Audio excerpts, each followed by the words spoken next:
Let's move to our next brother right now. Brother, your name and also the area that you're coming from today. Hey, my name is Ken Glover, and I'm from the Bronx. I respect you all, and I'm glad you're here. Thank you. But I'd like Dr. Clark I'd like to address my question to Dr. Clark. I read your book about Marcus Garvey, and it seemed as if Marcus Garvey had almost as much trouble from the brothers and sisters here as he did from the powers that be. Yet in the 70s and 80s, he became an international hero, so to speak. And even in the case of Malcolm X, when he was alive, I remember so many people in my neighborhood were afraid of him and what he was doing. But yet now, I mean, Malcolm, he too is now accepted as a hero and a great leader. I wonder, what do you think the reason is? Why is it that we as a people have this peculiar penchant for attacking our leaders while they're alive and then turning around years later when they're gone? Dr. Clark, we'd like to rephrase that question, the second half of that question posed by the young man who said, why is it that we always tend to wait until our leaders die before we begin an appreciation of them? And I think he used as an example Malcolm and Marcus Garvey. Let's take Marcus Garvey first. Very few men of substance, men of vision, of any people are fully appreciated in their time. Yes. Well, very few men of vision and great dreaming are fully appreciated at the time of their life. Malcolm X and Marcus Garvey notwithstanding, but let's begin with Marcus Garvey. Marcus Garvey is still being misinterpreted. Marcus Garvey was not as unappreciated as you think. He came to the United States at a time after the First World War. He came at a time when Black American veterans were told that the American dream wasn't dreamed for them and that the American promise was made to them.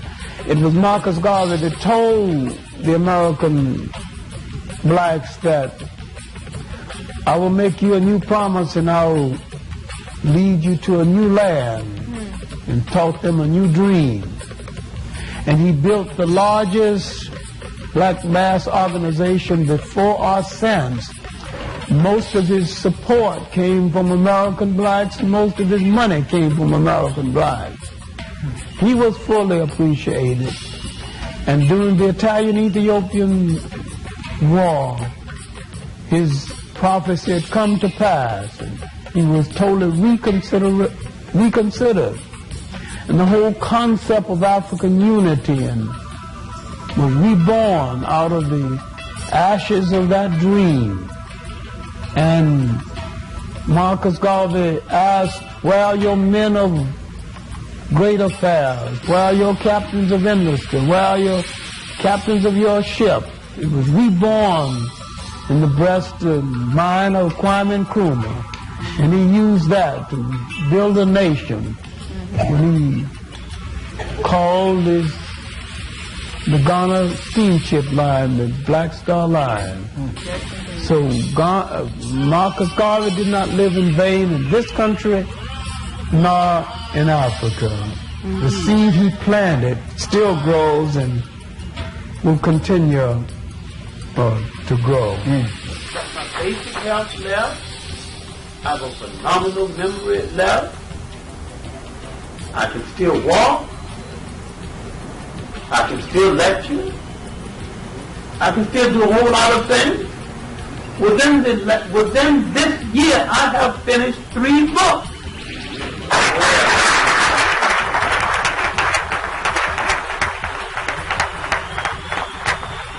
I'm not ready for the boneyard.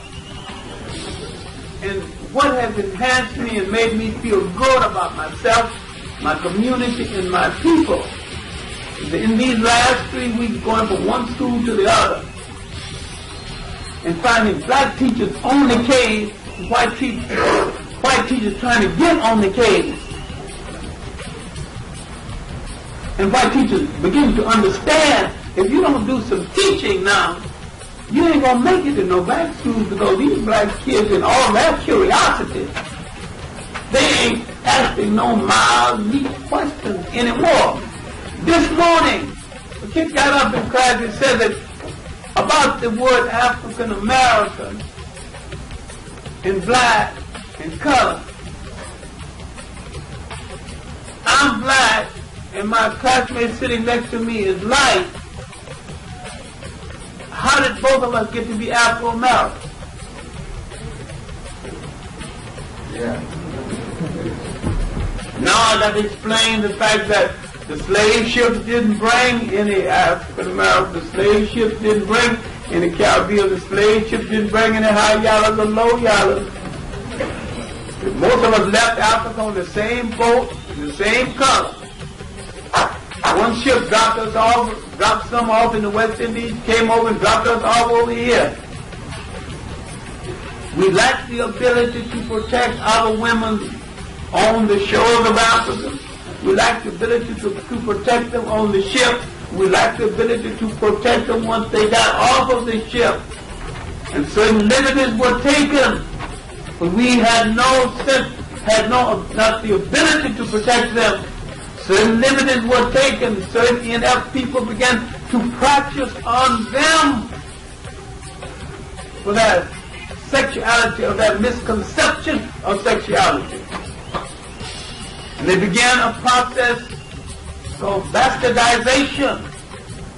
This process almost destroyed the Haitian Revolution. It has stunted the development of modern Jamaica. Oh, then in Jamaica would look you dead in the eye and say no. Push Garvey out the first time, push him out the second time. Because that group was so strong, they could call the tune. Same group that elected a Boston hustler as their prime minister. Now that they made a drastic change, it's not so drastic, because the one thing Mandela knows from his father, because his father was a greater nationalist than he was, who just an arrogant black Englishman, but his father really knew and loved Jamaica from a nationalistic point of view, and realized that there would be an emergency in Jamaica of people other than the Life Brigade who's going to give Jamaica a new lease on life politically. And Mandela understands one thing: he may be the last of the big mulatto rulers of Jamaica. He don't regret it, because he said a set of circumstances has made Jamaica the most stratified island in the Caribbean, one of the most stratified nations in the world. And he said, I am the result of it. But all he is doing is to prove it to the group that though he is almost white, in heart and in commitment, he is as Jamaican as any other Jamaican. So that in the final analysis he can say, paraphrasing Othello, I have done the state some good, and they know it, in spite of everything. And that is true. It's a misguided concept he had to work out. It's a misguided diplomatic concept he had to work out, and he may not have worked all of them out. But he can see now in a clearer light than he ever saw before, because he knows the danger zone. And you know, if you're going to go near them, he's got to go with protection. We've heard a Marcus Garvey's message that the Jamaicans didn't hear when he was living in Jamaica and won't hear now if he was alive. Not because they were Jamaicans, but they had the semblance of a state. And they assumed that you don't have to preach statehood to me, I've already got one. When you preach statehood to the black American who hasn't got one, he's going to listen. And he did listen. And made it one of the largest movements in history. You want to disturb, you can disturb. But this woman come here with the blood of Nanny of the Maroon. And this woman is not afraid of no man, nowhere. And I will speak the truth everywhere. The following is a paid announcement by the GLP. Check my performance as Minister of Local Government. When you were minister in charge of the National Solid Waste, $2 billion went down the drain. You could have stopped it, and you never did. Check my performance as Minister of Tourism. When you were Minister of Tourism, why did you allow the slackness that went on at the Jamaica Tourist Board? They were treating government money as if it was their personal money. I will not be dragged into your little lying, dirty, slimy trick. And when I, Audley Shaw, asked you to explain yourself, you went to Crossroad and said, don't draw my tongue. I don't trouble this girl because I don't afraid of no man, no girl, nowhere. Sister P.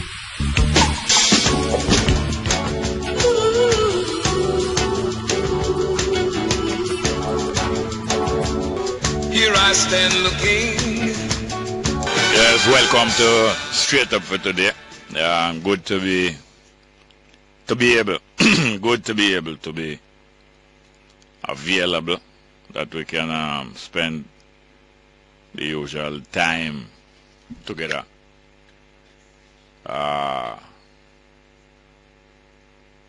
Check in with one another and deciding what we want to discuss. It's Easter weekend, holiday weekend. What do you call holiday? The very word holiday means religious day, because holy day mean religious day. So religious day weekend. Even though the Monday part of the Easter is not that much religion, but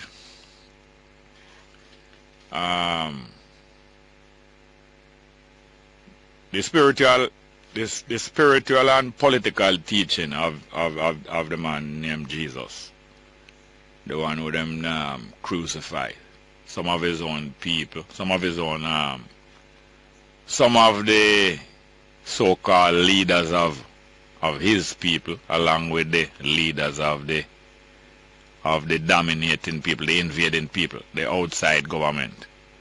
Some of the leaders of his people, the local government, along with some of the leaders of the invading government, the colonial government, organized and crucified. Because the spiritual and political teaching of him was a danger to Rome, and Rome was the ruling power of most of the world. Biggest part of the world that time. Rome was the ruling power of the biggest part of the world that time. And the spiritual and political teaching of this young man and his team of people was a danger to Rome maintaining them domination, because Rome not only wanted to maintain them domination, they wanted to spread it further to dominate the whole world, because they had not yet dominated the whole world. Not yet dominated the whole world. So them make sure, try to stamp out this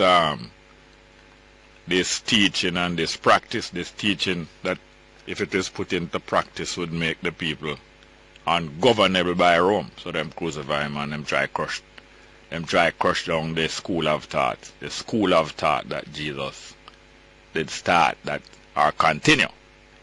A continue did continue a school of thought, because that school of thought been going on from time before memory. So when them try crush him down, when them kill him out and try crush down the school of thought and crush down the people, them find it persist and it grow more. And even some of them Roman citizens them now start to take in this philosophy and put it into practice. I tell you all the while that philosophy is not a theoretical thing.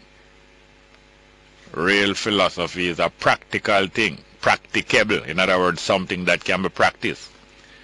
Practical and practicable mean something that not only can be spoken about and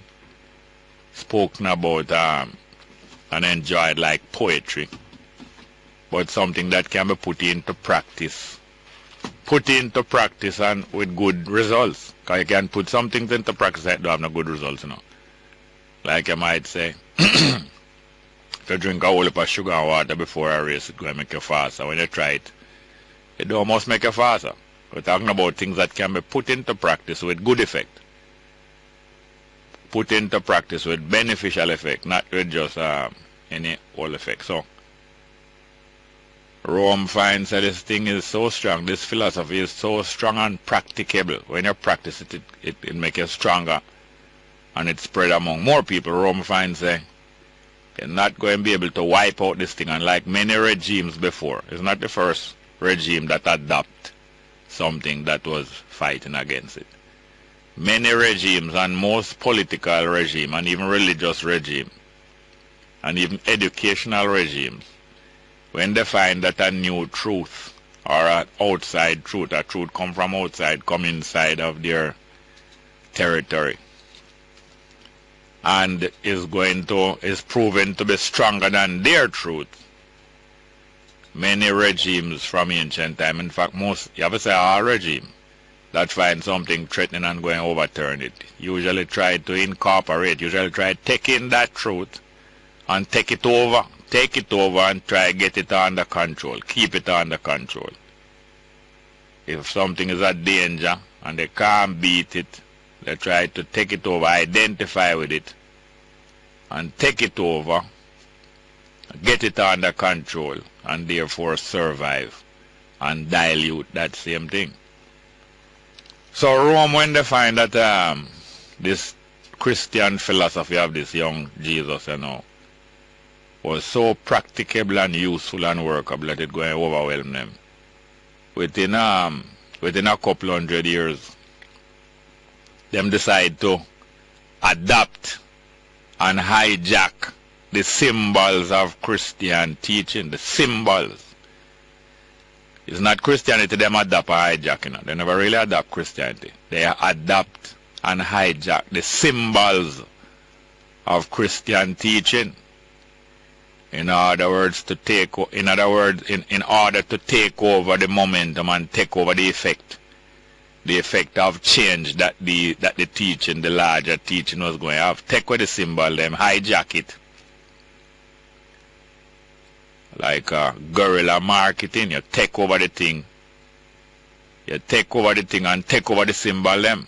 Take over the thing and take over the symbol, them. Like how, in order to keep on top, some institution would have take over all a high school and take over the symbols of the high school, or take over a country, take over the symbols of that country, or take over a club and take over the symbols of that club, in order to carry itself further, because this thing going to outshine them and make them be in the pale. Be in the pale. So Rome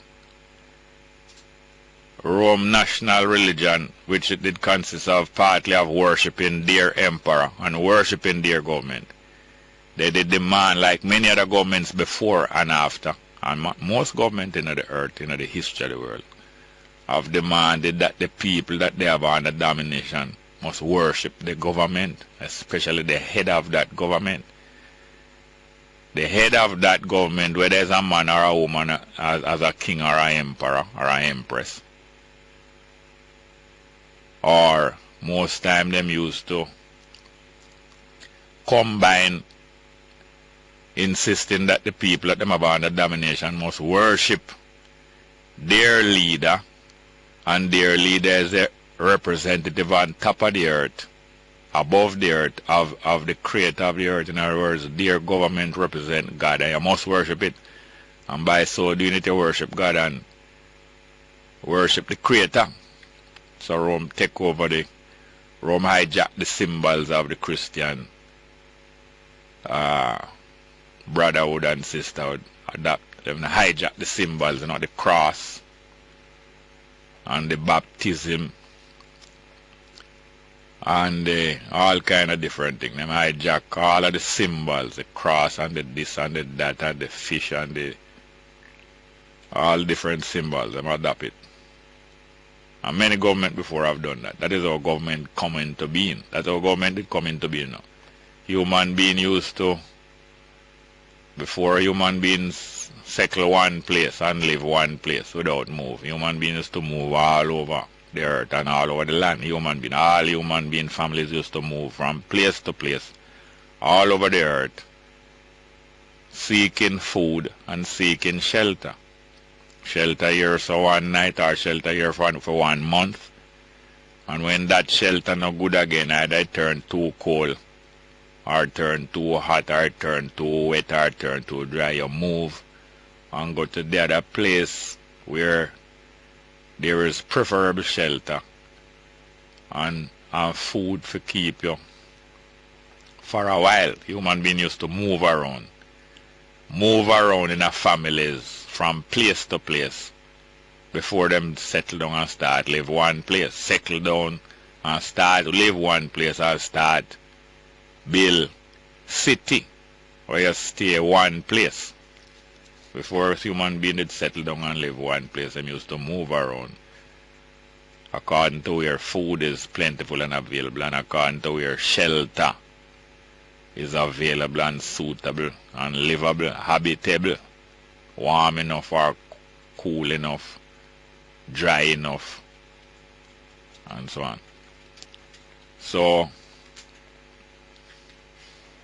Rome invade and take over the symbol of Christian philosophy and kind of adapt it. So a lot of the Christians get hijacked, and especially the leaders, a lot of the leaders get hijacked and start to get privilege and start to get security, start to get even job to do from the government to help keep the people them cool and quiet, and start to move up in Roman society, become more secure, and them get preference and privilege over other people, other captives of Rome and other colonial subjects of Rome. The so-called Christian church that was in Rome now start get privilege over the next guy if the next guy is a Muslim. Well, Muslim never rise up till about 700 years after Christ, 600 odd year. And in that first couple hundred years, the Christian the so-called Christian who link with Rome start to get privilege over the other colonial subject who was not of the Roman religion. So if it was an Indian or a next European or any other people captive by Rome and not worshipping the government and the head of Rome government, the Christian would get preference over them and start move up higher in status than the other people them. And in that process now Rome nationalize the religion of Christianity. Not the philosophy and the spiritual teaching. The spiritual teaching of Jesus Christ and the philosophy of Jesus Christ cannot be nationalized by no one. But the religion part of it can be nationalized. Turn it, the government claim it and take it at its own. So it become a Roman church now, Roman Christian church, the national religion of Rome. And inside of the Christian church now you still continue as long as the emperor is a Christian. Because the emperor them now start declares to them a Christianity. All the more now you have to worship them because I'm a Christian emperor. I'm an emperor and I'm a Christian too. So him deserve to be worshipped even more for I'm a Christian emperor. Christian emperor of Rome now start get back the worship way. The early Christian would know how to worship him because I'm a pagan, but now I'm a Christian now. Worthy to be worshipped as God's representative for earth, not Jew. Yeah man, a God representative for earth and defender of the faith. Roman emperor, English king say them are Christian, them say I'm a defender of the faith too. and God representative part and any ruler anywhere around the earth where say them are Christian or say them are religious people, them become holy now. The Chinese emperor uphold the Chinese religion and become holy now. For him a rule and him uphold the Chinese religion. That means him a God representative part, you worship him more, him get stronger. Get stronger. So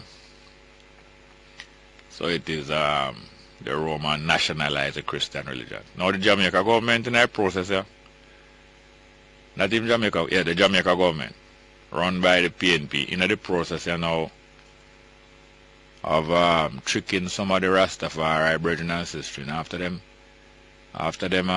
trick the Christian already and turn Christianity in them national religion.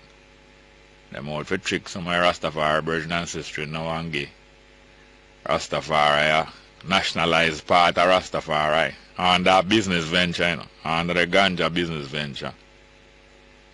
Them out for nationalize. Michael Manley show you from before, you know. I mean, Michael Manley go to Ethiopia, go pose in a picture with Haile Selassie, His Majesty. Come back to Jamaica and him manager them now doctor up the picture where him and Selassie stand up in a Selassie office. And then doctor up the picture and put a next picture of him with one rod in him hand. On top of the picture that do have in the rod and produce a picture now with him and Selassie stand up in a Selassie office and him have one rod in him hand. Them doctor it up.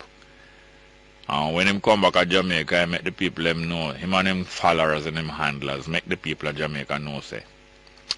It's like how enough of us worship Selassie and enough of us love Ethiopia and Africa.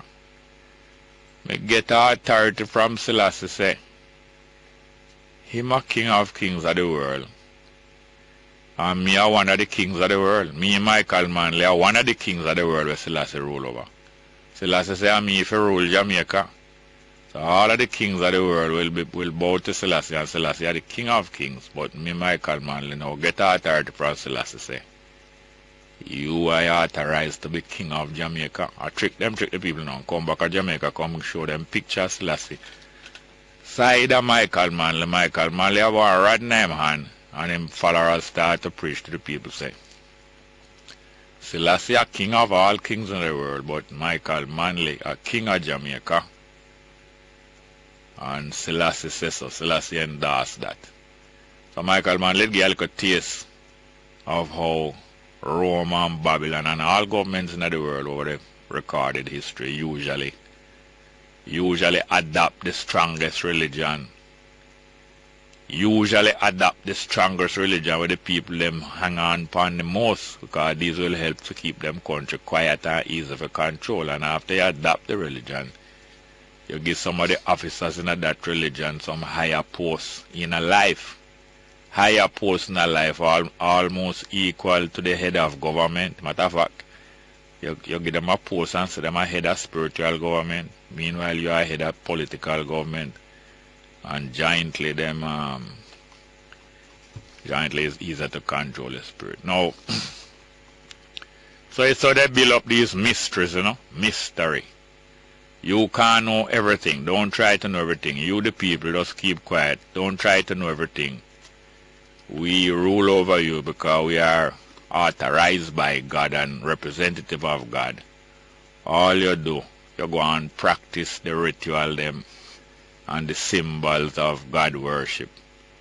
They mystify religion, and also them also mystify politics too, by making you say you can't understand politics. Don't try to worry your head about that. We get the gift of understanding politics and run government. You know, better worry yourself. All you do is approve government and worship government and acknowledge government as a leader. They mystify not only religion, spiritual knowledge. Spiritual knowledge is not something we mystify, you know. Spiritual understanding.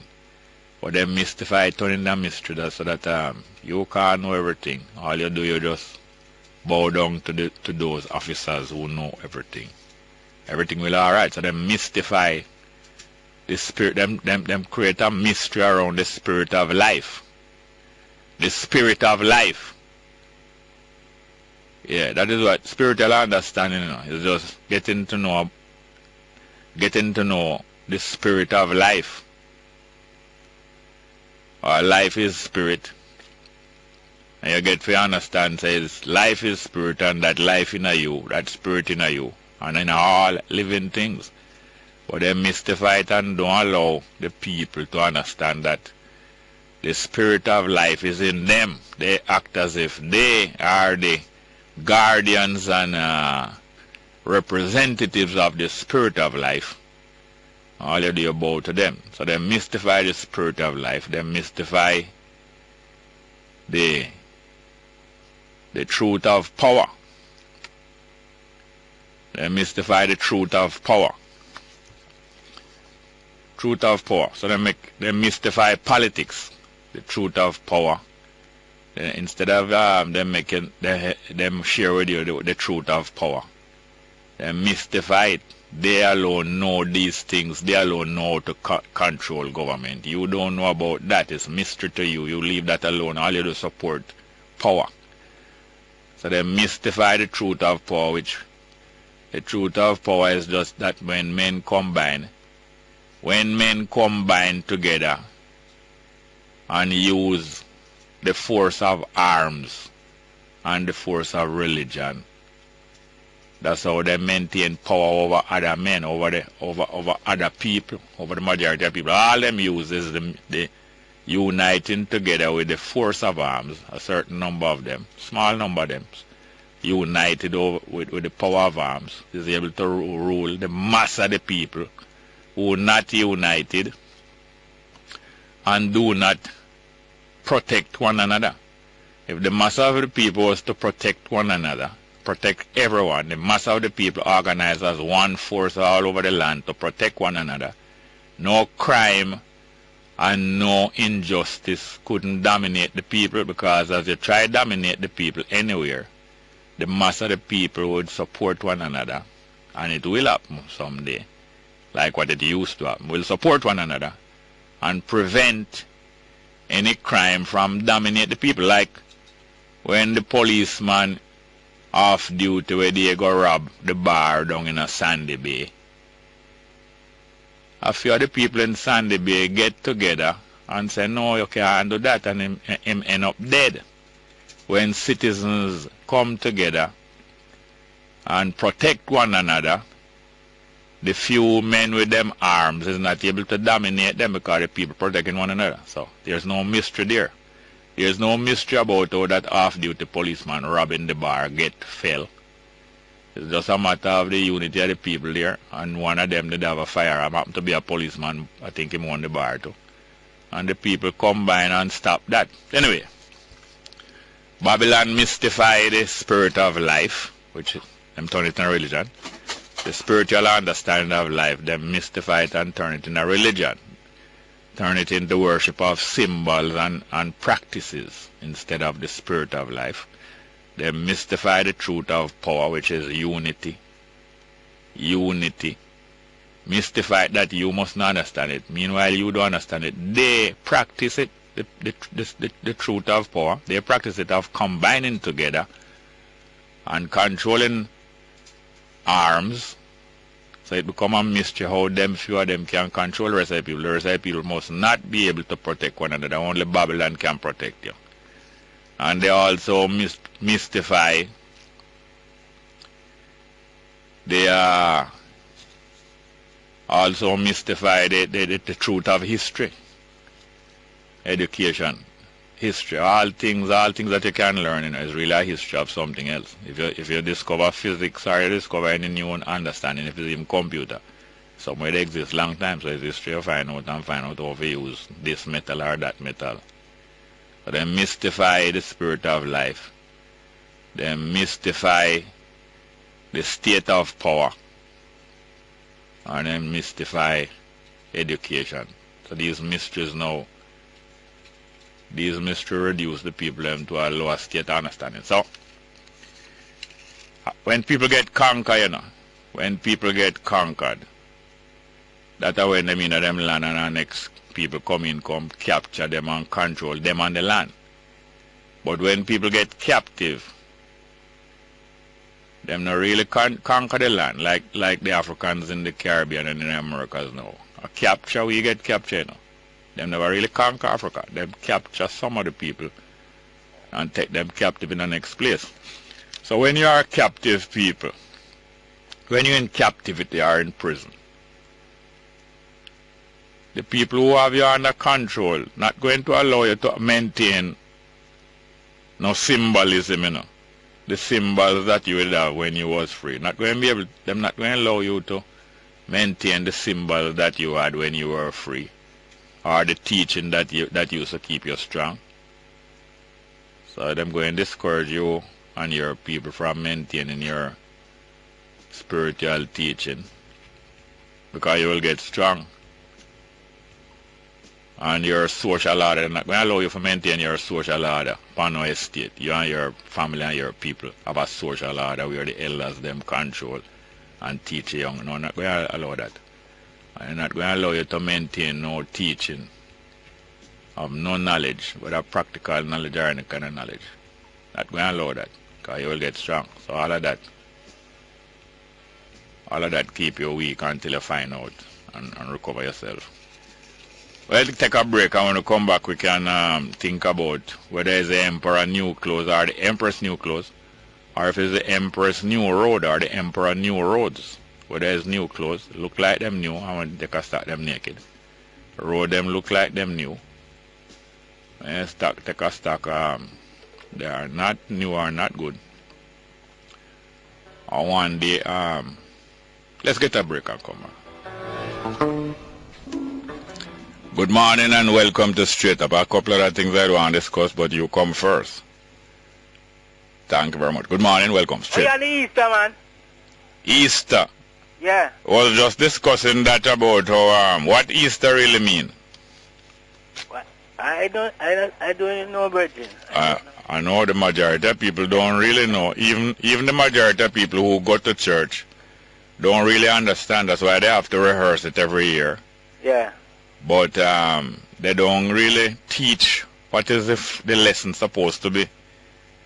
So most people, even the church going people, don't really understand. They might tell you about Christ and all those things, but they don't really understand what it's supposed to mean for them. Yeah. And for their life. Yeah. So you eat any bun? If I eat bun? Yeah. Bun and cheese. I bake bun. Eh? And when I feel like eat it, I eat bun. So you bake any this Easter? Easter? Eh. What Easter have to do with my baking bun? It's not about I want to tell you for years, about 18 years, me I bake and never bake no bun at Easter. Eh? And 1 year, me decide, alright, I'm going to take advantage of the season and make some money at Easter. Like how most businessmen decide to them out take advantage of the Jesus' birthday. Yeah. And make some money in December, take advantage of Valentine's Day and make some card. Even me used to make greeting card for years. Yeah. And as I said, I don't make no Valentine card coming in a Valentine business. Yeah. But 1 year I decided to make some. I talk too long all the same. And next time you don't want to know people business too much. Jerry? Yes. Me say the year when President Obama I go travel. Yeah. People who sell and have them little something on them things that them sell on the road. Man I go and I take up them stuff and I mash it up. I say they can't vend there. You surprised? I don't want surprise. I saw them frightened, you know. Yeah, they always clear the way. They always clear the way when it's thousands of years those clearing away are going on.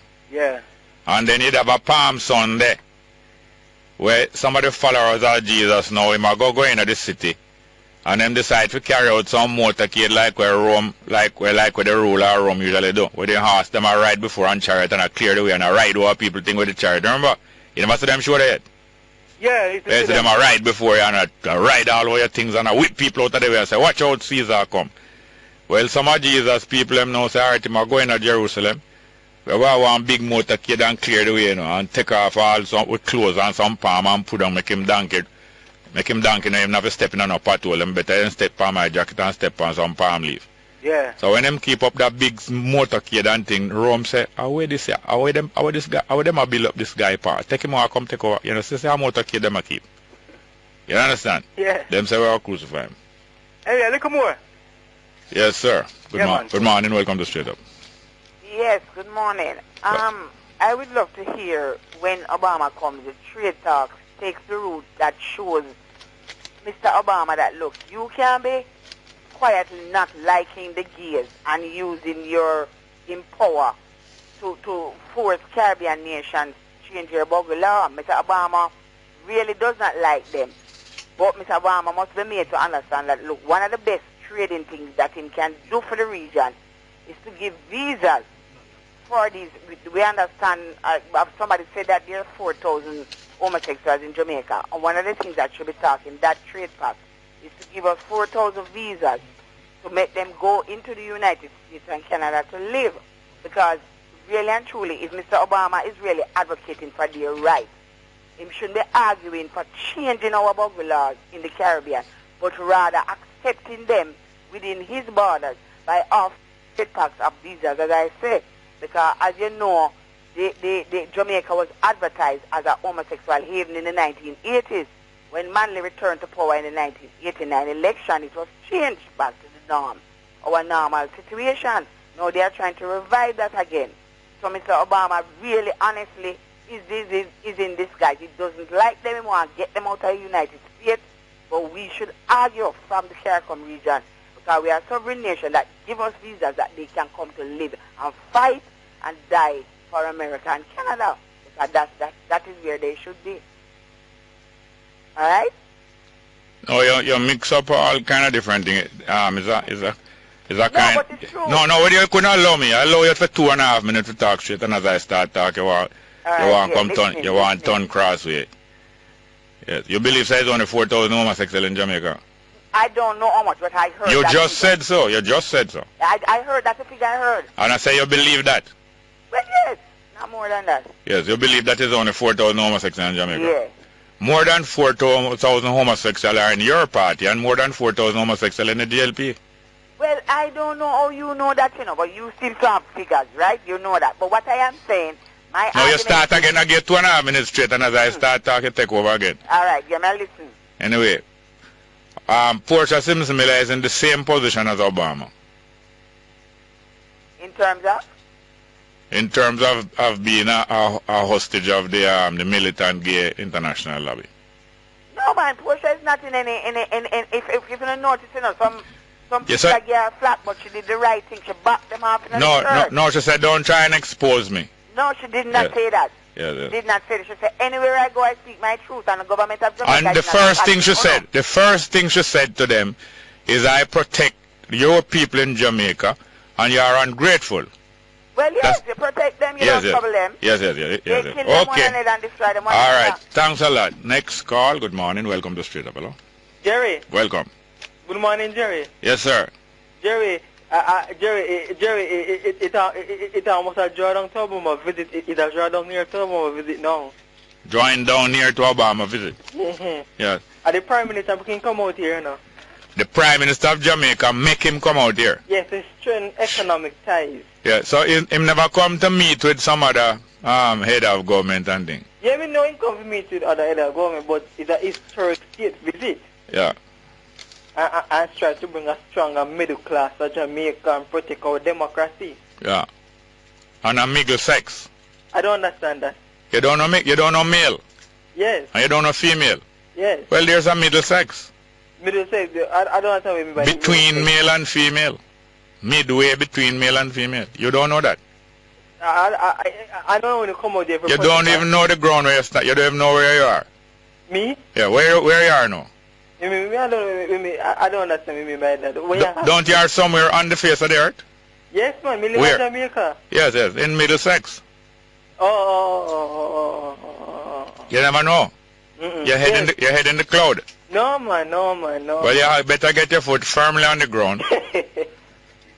And don't make your left hand know what your right hand do. It's a historic visit. You know, it's a reason why them say, if you shake left hand. No. It's a tradition around Africa. Your left hand is your private hand.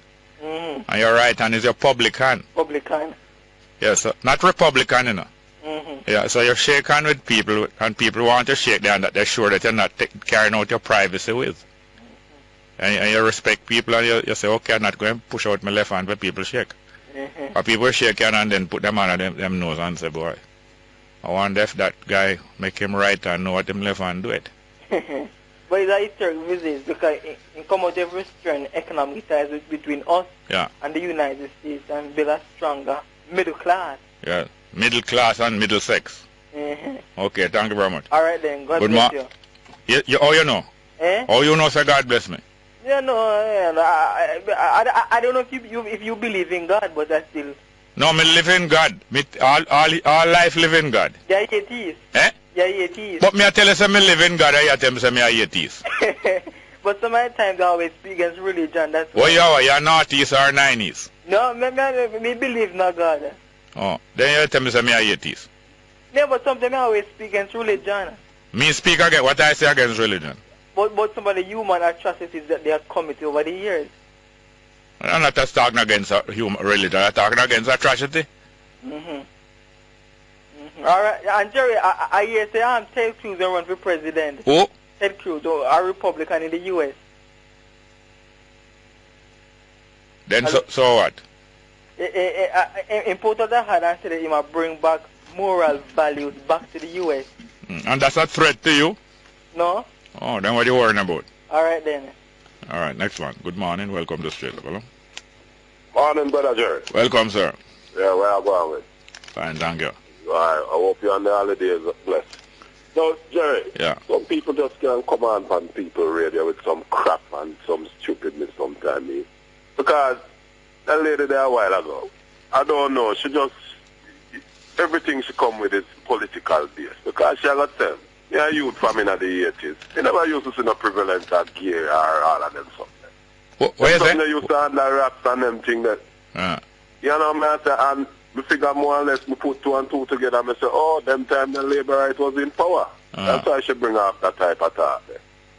And then now, you know, but enough of that still. I'm not really that much call about, but we just, you know, every time them call them just mix up the whole thing. But Jerry, my argument is now, over the couple of months or probably a couple of years, I've seen where you have a lot of demonstration over the television and the radio about poor infrastructure, roads to be precise. And all of a sudden you notice that Mr. Obama announced about 3 weeks ago, say, one of them primary stops at Jamaica.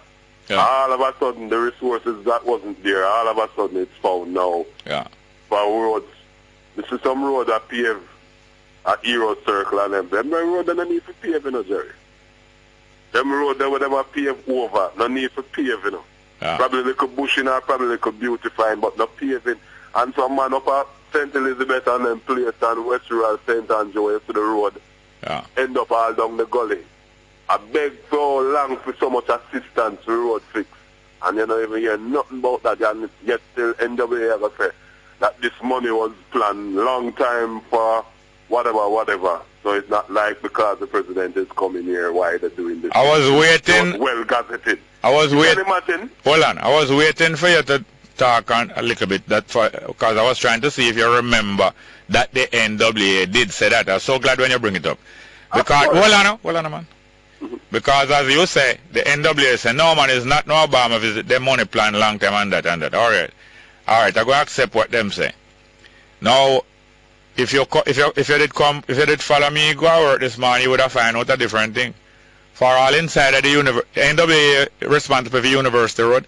Why you laugh? No. You're giving news though, so I have to laugh. So you know say NWA not responsible for University Road, and Stephen Shaw would never find the money for fixing University Road, right? Right.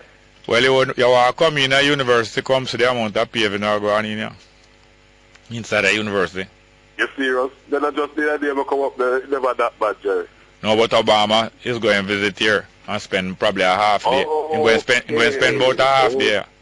Okay, I see what you mean. But they expect us to believe that is not because of the president's visit. No, it's not. No, the main reason is not the president's visit.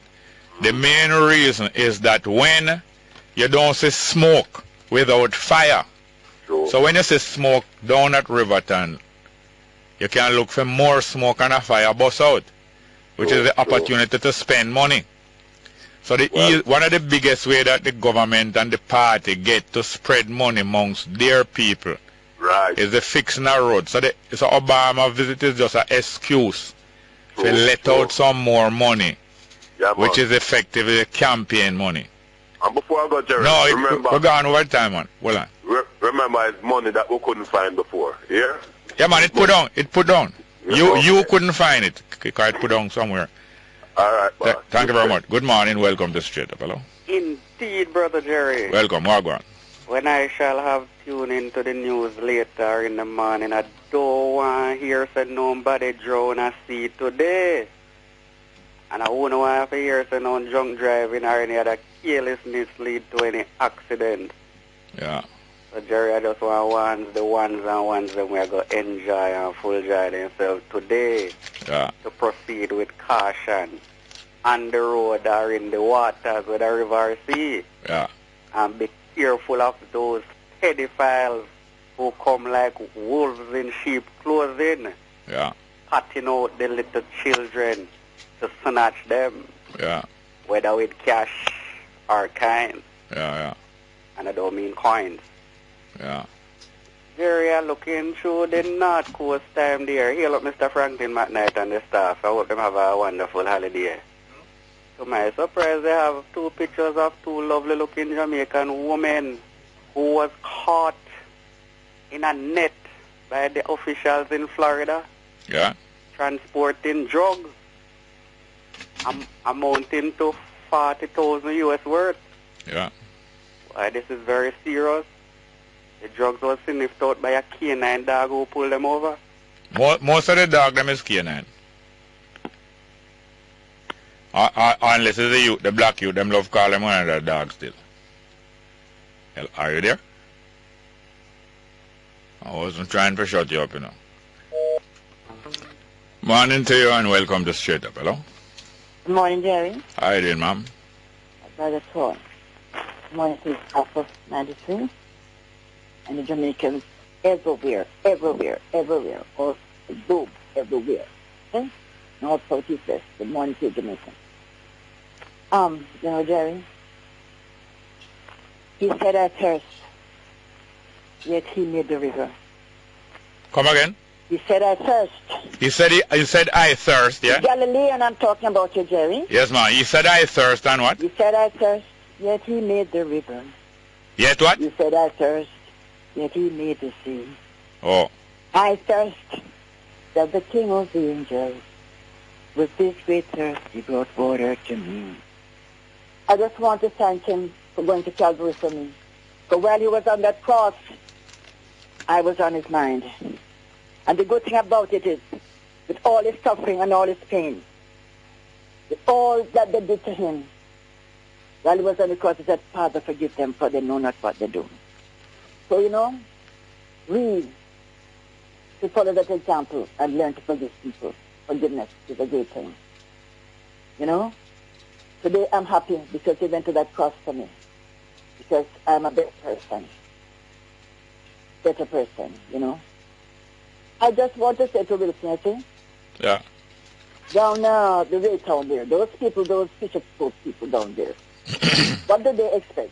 As a matter of fact, the things that they have there, the things that they build up out of the wooden stuff so that they have there along the roadside, it's unsightly. That place is a highway, okay? It's a highway, and those things should never be there, It's seaside, ma'am. Huh? It's seaside. But if they're going to build something there to sell their fish or whatever, put something decent looking, man. Instead of this, whatever. It's no longer the old way town that it used to be. It's a highway, okay? And those things should never be tolerated on a highway, anyway. So one time is a whole heap of brothel used to line out certain road in a Raytown, But that's them, no. And one thing I want to say again, Jerry, you see the Bible? As I grow older, I'm 30 years now since I've been confirmed. Confirmed with April, 1985, 30 years ago. Yeah. The Bible, that says the Holy Bible, that should be renamed the Book of Good and Evil. Oh, yeah? Yes. You know why? Yes. So many evil things are in the Bible. So many evil things. And that is why I say, during those olden days, you see how those people used to be, they just go around and murder, kill, and do all other stuff? Yeah. Today it is happening. It's all in the Bible. It's all in the Bible. All right, yes, ma'am. And you know that you are in the Bible, too? I'm in the Bible. Yes, because you are the woman by the well. Yes.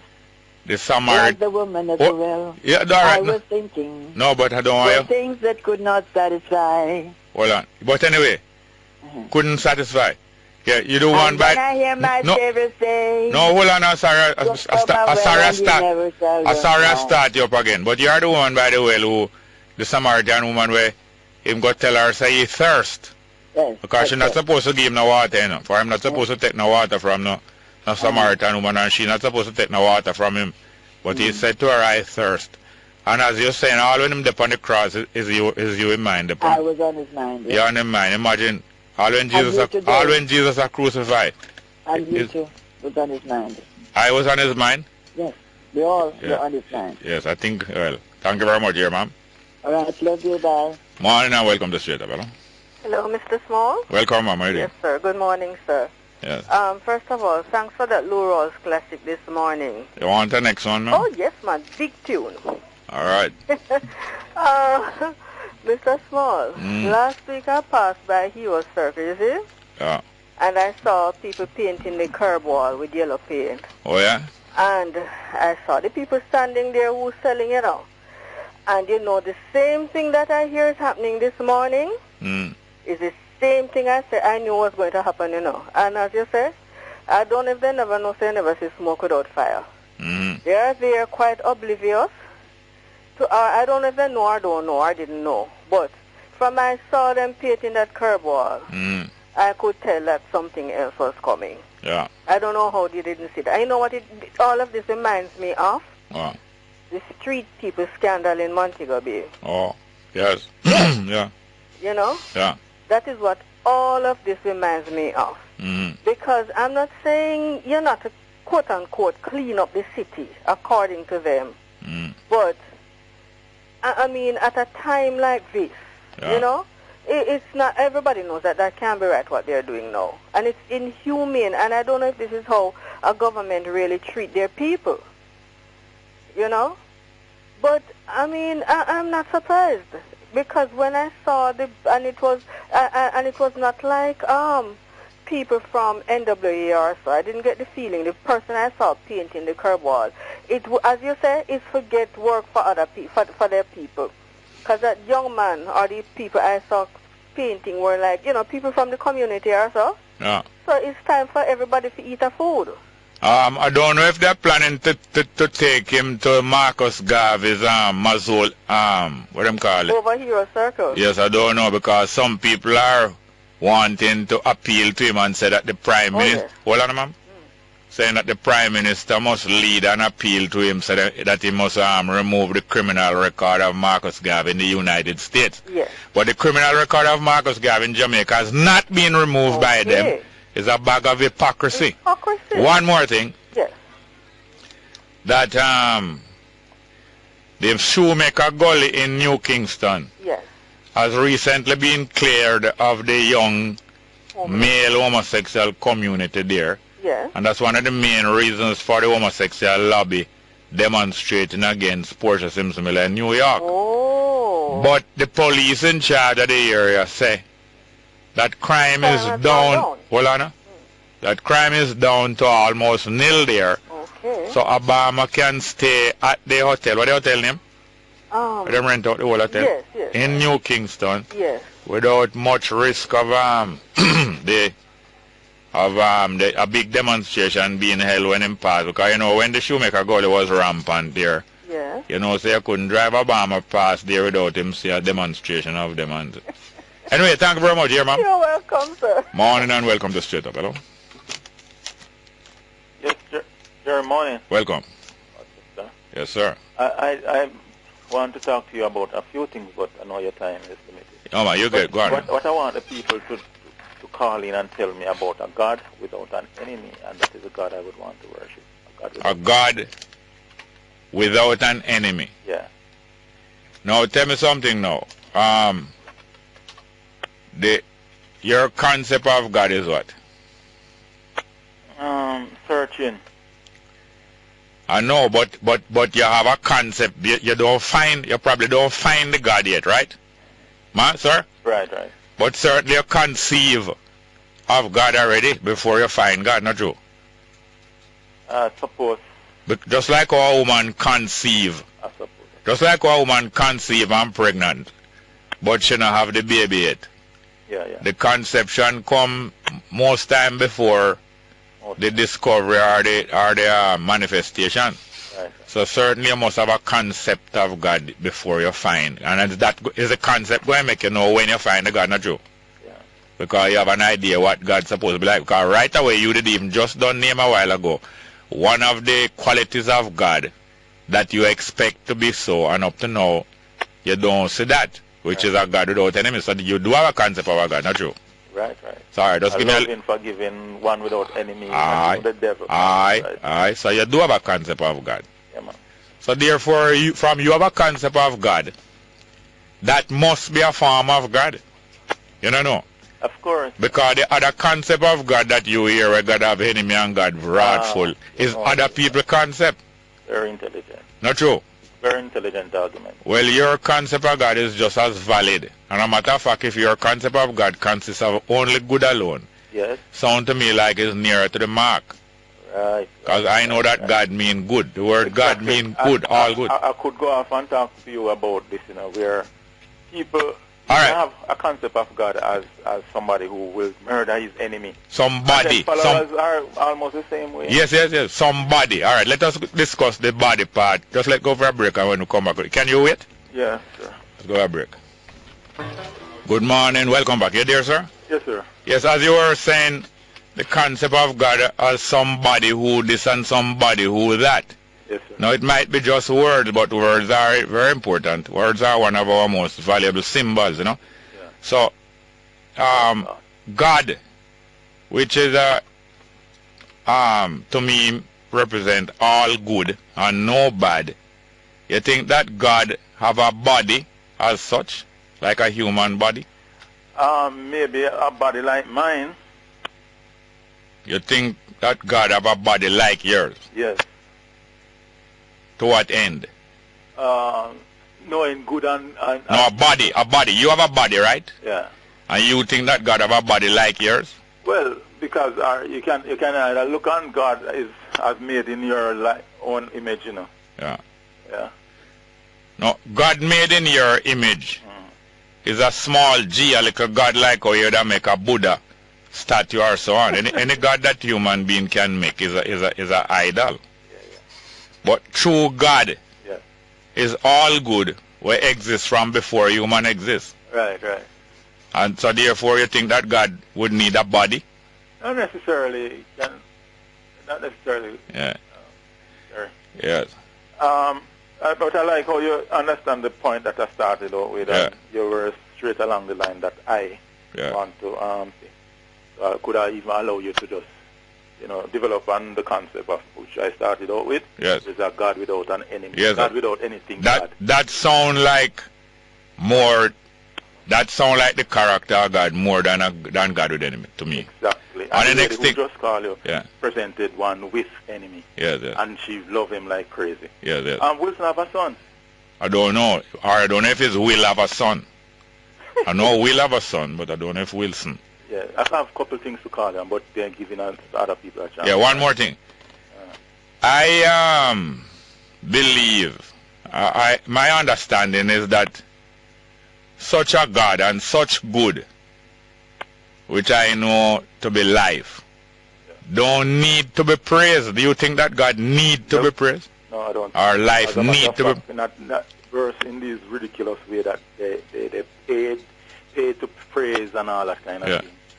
So you believe that such a good or such life need anything? Is there anything that God would be?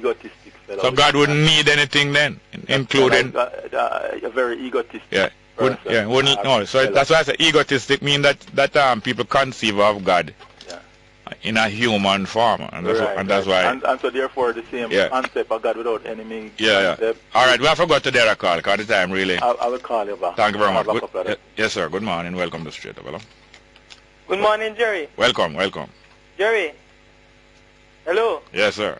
Jerry, I want to ask you a question. You glad that Obama come to Jamaica? If I glad that what? If the president come to Jamaica. No, I don't glad that him coming. I'm glad that him free to come. That's the thing those are the things that I am. If him free to come, that means that if him free to come, that means you can go to the airport go greet him. No, listen, you don't understand me.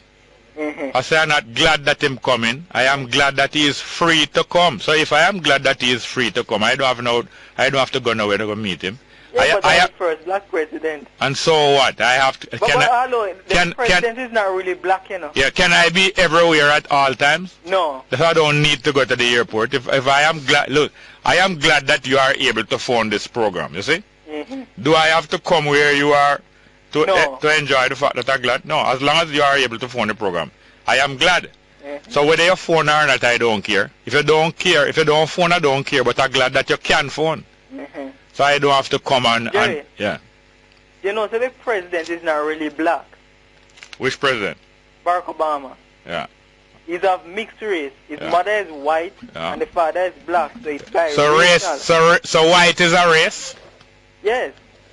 White is a race? Yes, just like black is a race. And black is a race? I was under the impression that they are colors. Yeah, but that's still colors. Yes. All right, outside of black and white, which other race you have? Yeah, many other, you have Hinduism and all those other Hinduism, that's a religion. Well, Jerry, I don't really know all of them, but I know about black and white. All right, black and white. Which other race you know? Black and white.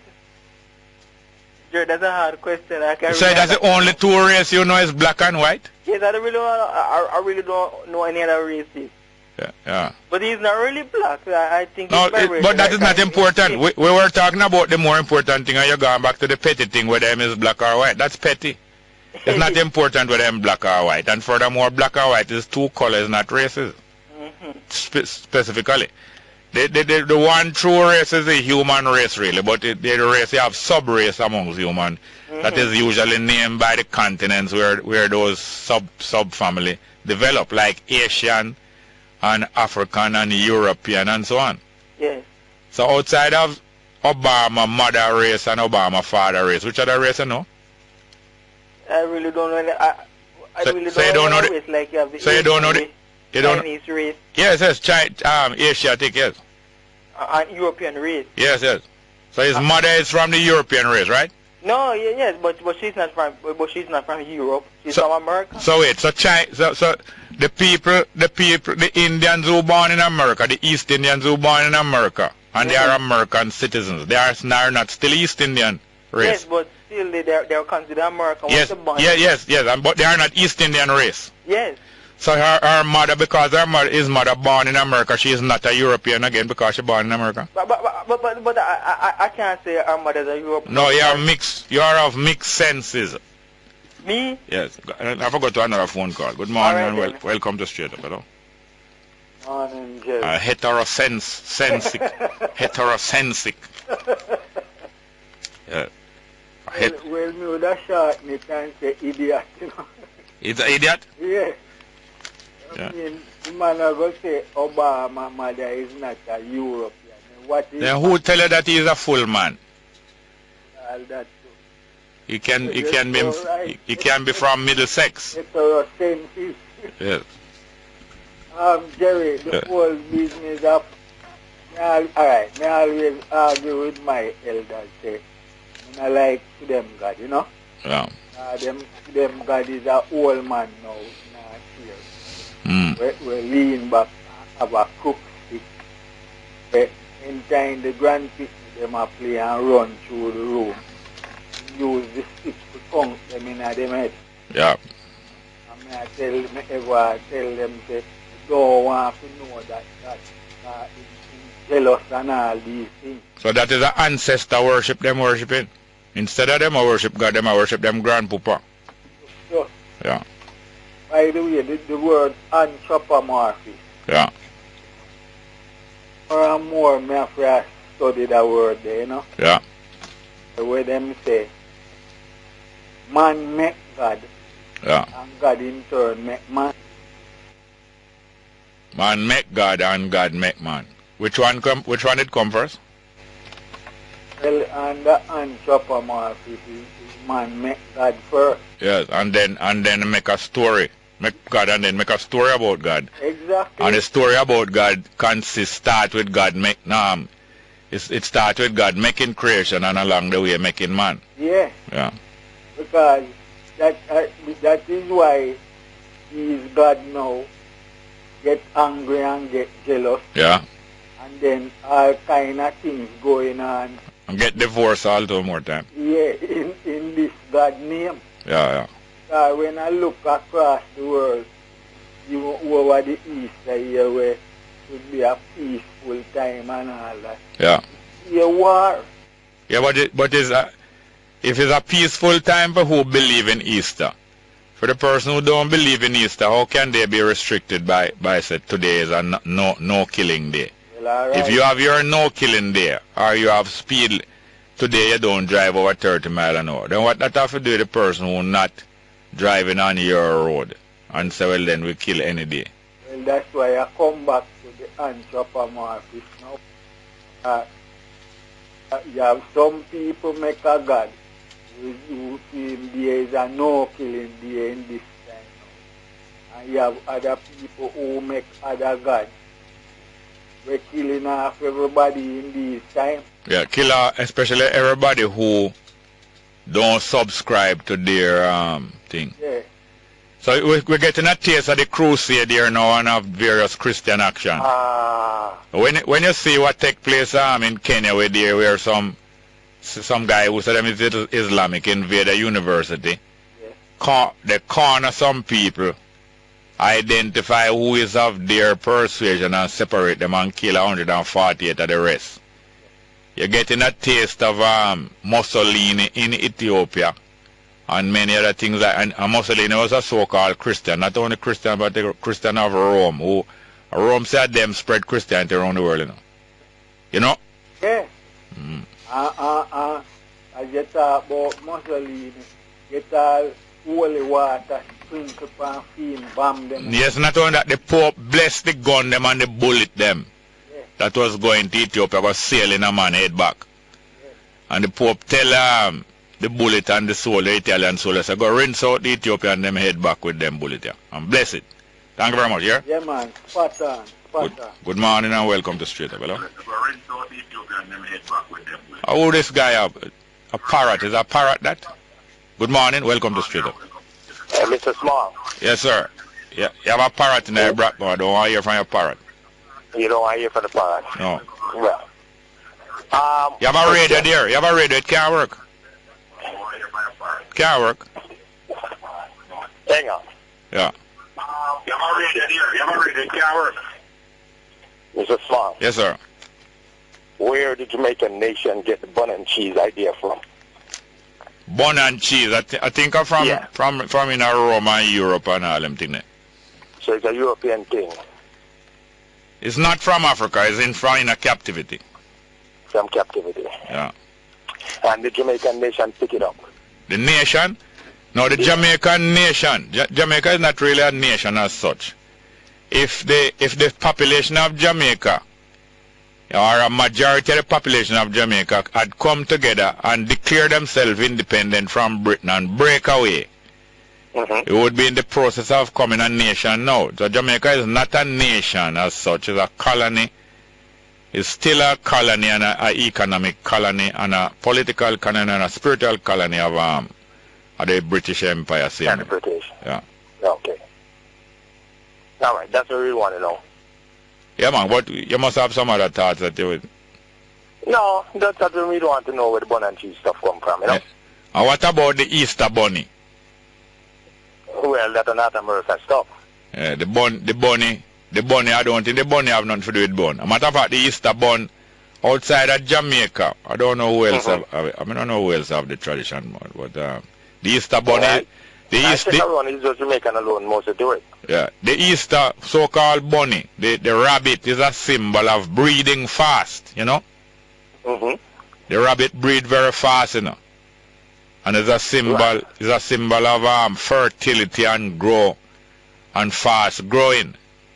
I think something is twined in there in the worshiping of fertility and fast growing. Now, when land was plentiful and people used to roam from place to place and they never start to curtail off land or fence off land, the Israel people, the Jacob people, did get an encouragement to multiply and breed up and multiply and full up the earth. Now, when our people is in captivity, most of our African people in Jamaica and so on is in captivity, don't even have no land and still in captivity and poor. It's not the best advice for them to be breeding as much as they can, you know? Right. But people swallow other people's instruction whole all the while. Oh, okay. And people, you know, when you get prescription and you take a few items and you get better, you should take the whole item, but you don't take the whole item, you take half and get better, you stop take it. You have it in your medicine chest. Other member of your family have other sickness and go take up your medicine, which was not prescribed for them. And probably the shelf life expire. Well, so it is we are swallowing other people's medicine and is expired shelf life, all kind of thing. Can make you grow all 7 finger, all 3 foot, and all them there. Right. I make your head, you know, no good. Thank you very much, yeah? Yeah, all right, sir. Good morning, welcome to Straight Up, hello. Hey, morning, Jerry. Welcome, sir. Yeah, man, when you're in a captivity, you kind of have to adapt to all of stuff, right? Yeah, where you are now?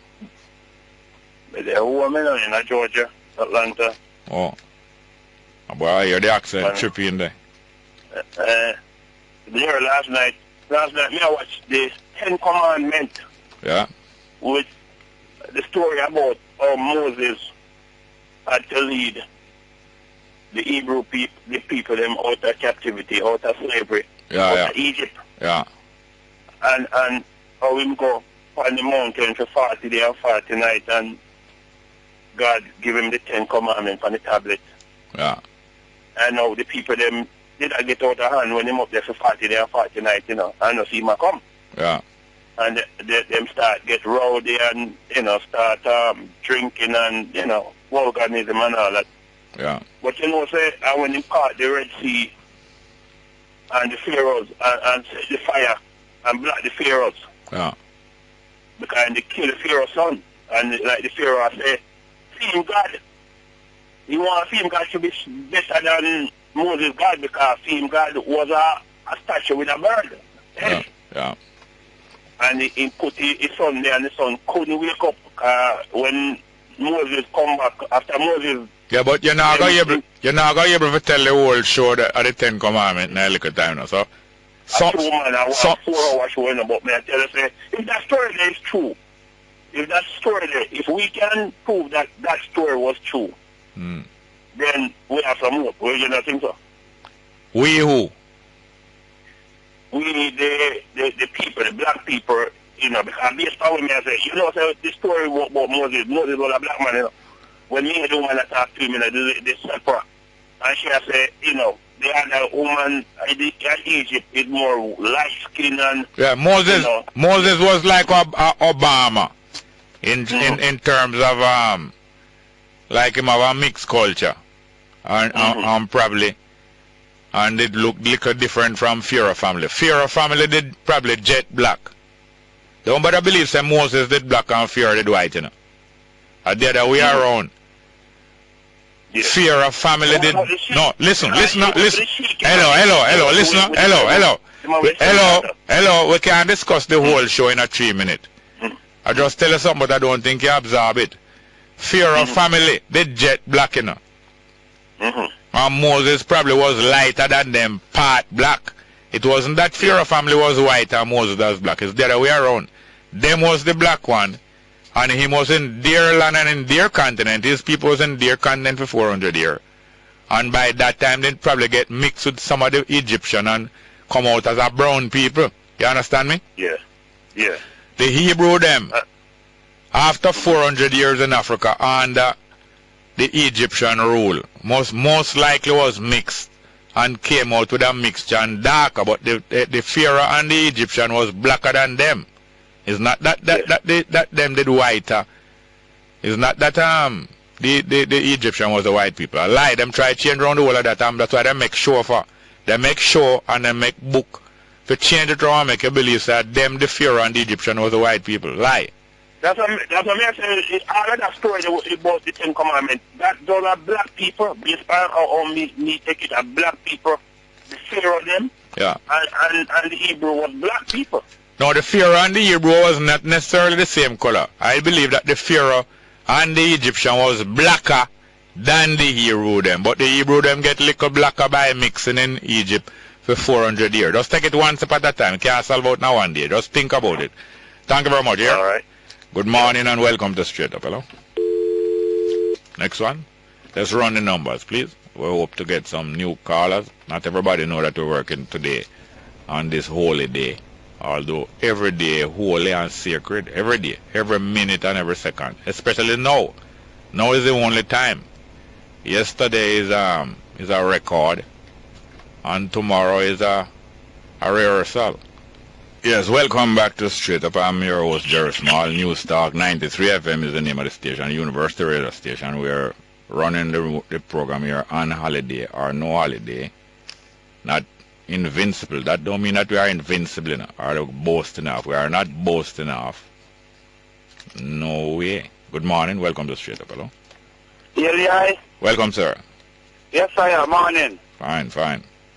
Yeah, I look for you this man. Because I know so every day is like a holiday to you, you know? Yes, sir. So I need to really search for you this morning, trust me. Yes, as the man I talk about the show, Mr. Small, I was watching the show too, you know? Yeah. But you know when I watching those kind of shows, you know what I look for? Yeah. Main thing I look and penetrate, Mr. Small, is the culture. Yeah. Yeah, man, I watch how the culture come out, you know, because it's an African thing, you know, you have to show the African culture. So you see the kind of garment, the code of dressing and all the Egyptian godlike Isis and them, man, you know? Yeah. Those are the main things you look where that you can identify yourself with it and your thing. Because, you know, black people not come to the grips and now to know that even the same black man used to slave people to them, Mr. Smart. Up to now, black man still a slave black people. Not only black people, black man are slave. Every different race are slave people. So not the complete race, but the individuals of all types are still. Sure. Yeah, man. So that is the main thing I look for. I just look for the culture. I always try to talk. In my reading now, when I read about Africa and read about Egypt, when I look at the culture, I can match it with it and say, oh, based on what I read and what I believe and have in my thought, so it's going to see the culture come out there, you know? Yeah. I have a book named Egyptian Book of the Dead, so I always look on them things there. Yeah. Yeah, man, all them carved on wall and them things. I remember saying man used to communicate before them have language, you know. Before them have a written language. Oh, yes. Yeah, man. So, me there, Mr. Small, as me I say, I watch the news one night, Mr. Small, and me I say, oh, the policeman left to go rob a business place. And after he was gunned down, that the them realized that he's a policeman, Mr. Small. Yeah. So I am looking at it to say, look at it, most time why the crime can't really solve in Jamaica, you know, Mr. Small, is because of the people who are supposed to solve the crime, you know, they are the one who is committing the crime, you know. Yeah. So it's very hard when the person who's supposed to be doing the thing and you're looking up to them, they are the ones doing it. So it's kind of hard to really solve that with them. Yeah, it's not hard to solve. It's hard for justice to be done. Not hard to solve. People know the details of most crime, but to get the criminal punished and confined is a more difficult thing. Yeah, it's very hard because the truth they are on the inside. It's hard to really get. Yeah, them. Man, they are. Small, it's a serious thing with the police, you know, Mr. Small. Because you know, so most time I get up and I always tell my family, say, the way Mr. Earth are running now in Jamaica, you know, I think it's police going to kill her, you know, Mr. Small. Because the police, Mr. Small, it's whenever them stop you and deal with you. They don't deal with you like you and them are one, you know. No. Them deal with you like you're a foreigner, you know. They don't know you, know, Mr. Small. Them diss you up the most way. Just by asking you for your papers. The way they ask you for your papers and all right, hold on. Something with it. Hold on. We all know that. So how can we now use the rest of the time by rehearsing, since they behave that way, how do we behave when we come in contact with them? What you prescribe? Well, when they stop me, Mr. Small, I just stand my ground, you know. Me not really tell them something I like them, but me know something I like them. No, hold on. We're not. Let us not spend the time about how we're thinking when them confront us and whether we're vexed or not. Let us spend the time discussing how we act when them make requests or demand of us. Okay, they stop you. They make what's the first request they make from you? Can I have a license and document? All right. Do you give them or you don't give them? I produce it right away. All right. Now, these are the things that we need to rehearse. Instead of saying, boy, I'm a vex, or the boy go on and the boy feisty. Let us spend the time. Yeah, man, best if we don't give them no trouble. All right. Okay. Now, next question. All right. Next question. After them ask if you're licensed, then you give them next thing. What's the next likely question they might ask you? They might be asking if you have any weapons or things like that.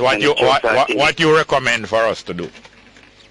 Well, I said no. Okay, next question I'm liable for do, or what next I'm liable for do? They might be asking where you're going, I might be even asking for a search. Yes, sir, and how you respond? Well, I might tell them wherever I'm heading, and if they want a search, they may say you're free to search. Yes, sir. And you're confident that they won't find anything that you will put them in trouble?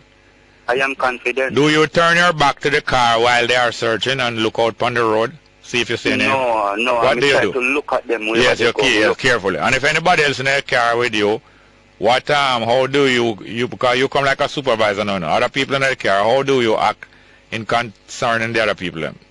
Well, me look at the people who are in the car too. Yes. And anybody there trying to make any problem with the police, what do you do? Well, me try to really solve the problem. Yes, by telling them to calm down. Yes, sir. Sometimes get the hand of the stick. Yes, sir. Because frequently, in my experience, police stop and we are cope with them, and somebody in the midst is there making things worse, and it's a delicate situation, but you have to cope with it. But thank you very much. I think we'll learn a little from it. You're going to get the shitty hand of the stick. Yes, sir. I think we'll learn a little from that. Yes, thank you very much. Welcome back to Straight Up. Hello? Hello. Yes, welcome. Good morning, mister. Welcome, sir. Yes, another pleasant day. Yes, sir. To our staff and yourself. Come again? To your co-workers. Yes, sir. And your friends. Welcome. Yeah. Now, I have a really important question I would like to put to your listeners. Yeah. This is about His Imperial Majesty. Yeah. But I must say first, happy belated birthday to our Queen. We'll let God give meaning. Yeah. Her name is let God give meaning. Yeah. According to the Ethiopian tradition. Yes. Now, His Imperial Majesty Haile Selassie, that's why Ethiopia is our God. What we praise, those who know, right? Well, most men say he's a Rasta man, but because His Imperial Majesty sent a kingdom for all, and His Eminence built 79 churches around in the Western Hemisphere while he was here.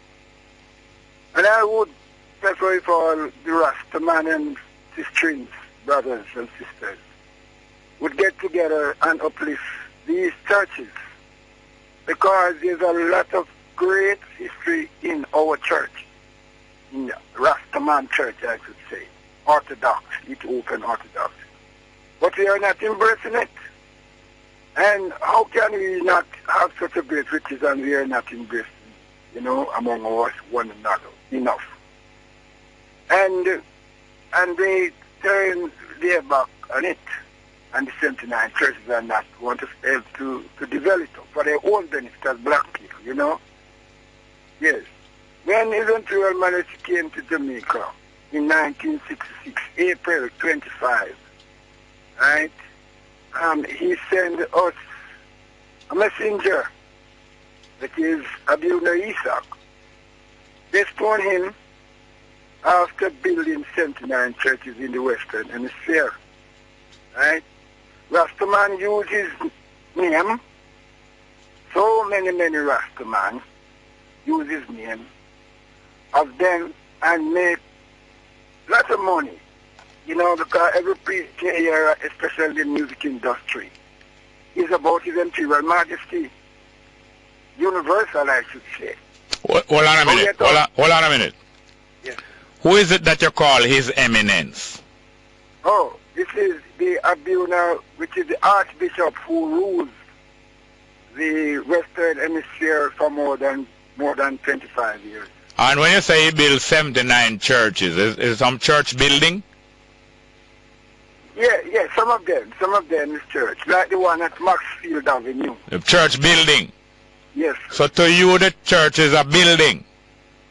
Repeat that. To you the church is a building? Yes. Well, I thought that a church was an assembly of people, not the building. Yes, man, we know that. Which one of me and you? No, which one of them? Which one of them is the church, the building or the assembly? The churches is really the people. Not the building. No, not the building. The building, their house. Okay. So him build 79 church hall then, not churches. Yes. Okay. Yes, all right. Next thing. Thank you for Does the Ethiopian Orthodox Church teach that His Imperial Majesty is the Almighty God? Well, yes, in some areas, but it's for you when you've been there. Then you read the language. No. Listen here now. Yes. You must stop deceive yourself and the people saying that the Ethiopian Orthodox teaches that His Imperial Majesty is the Almighty God. You must stop delude yourself about that, please.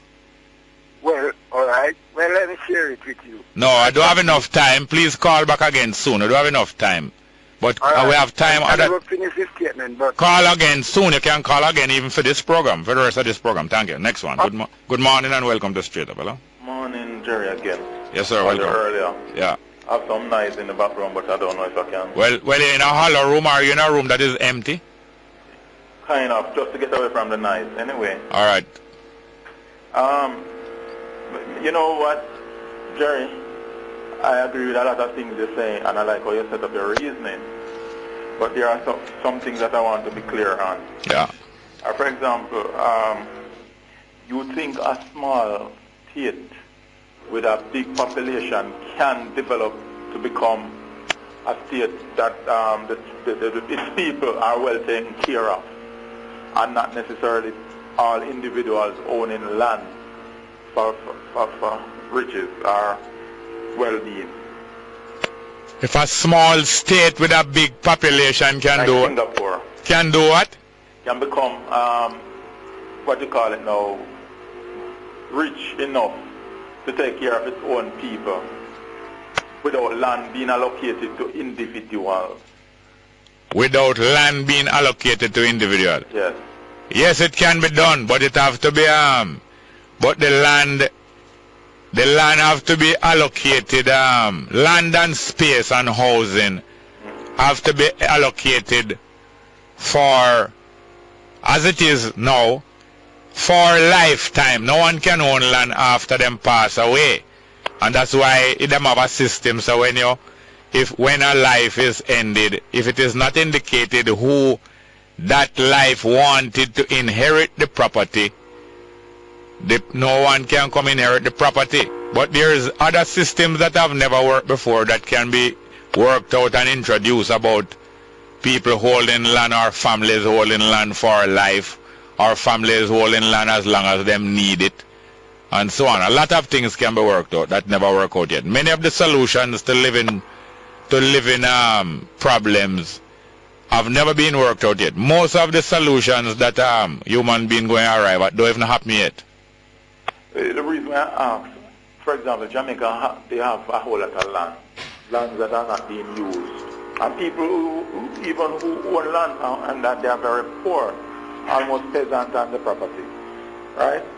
So owning land is not automatically, necessarily create well-being just automatically like that, you know. No, we never said it was automatic. Now, think about these things more. Research more about other people's attempt to solve this problem of land space and tenure and the guaranteeing of land rights to people. Think about it and develop yourself and some more and talk with us regular, because little by little human beings are going to be able to work out some new system. Communism. Hello, no, we don't have enough time. I don't have enough time to prolong this conversation, but it's a very useful topic. Communism has not solved the economic problems and needs of humanity. Capitalism has not done it, but human beings are not going to stop working on the solutions. None of these solutions is perfect. Human beings are going to continue, and more light is going to be shed, and human beings going to learn how to do things better. Thank you very much. Here. Good morning and welcome to Straight Up. Hello. Morning. Welcome. Morning, sir. Welcome, sir. Oh, okay. The Easter bun. Yes, sir. The Jamaica is an English tradition, no, sir. Yeah. Remember one time, up in England, I couldn't get it one time, you know. You have to have the English hot cross bun you have to eat. Yes, sir. I couldn't get Jamaica bun. Yeah. Right, so people used to have to eat the hot cross bun.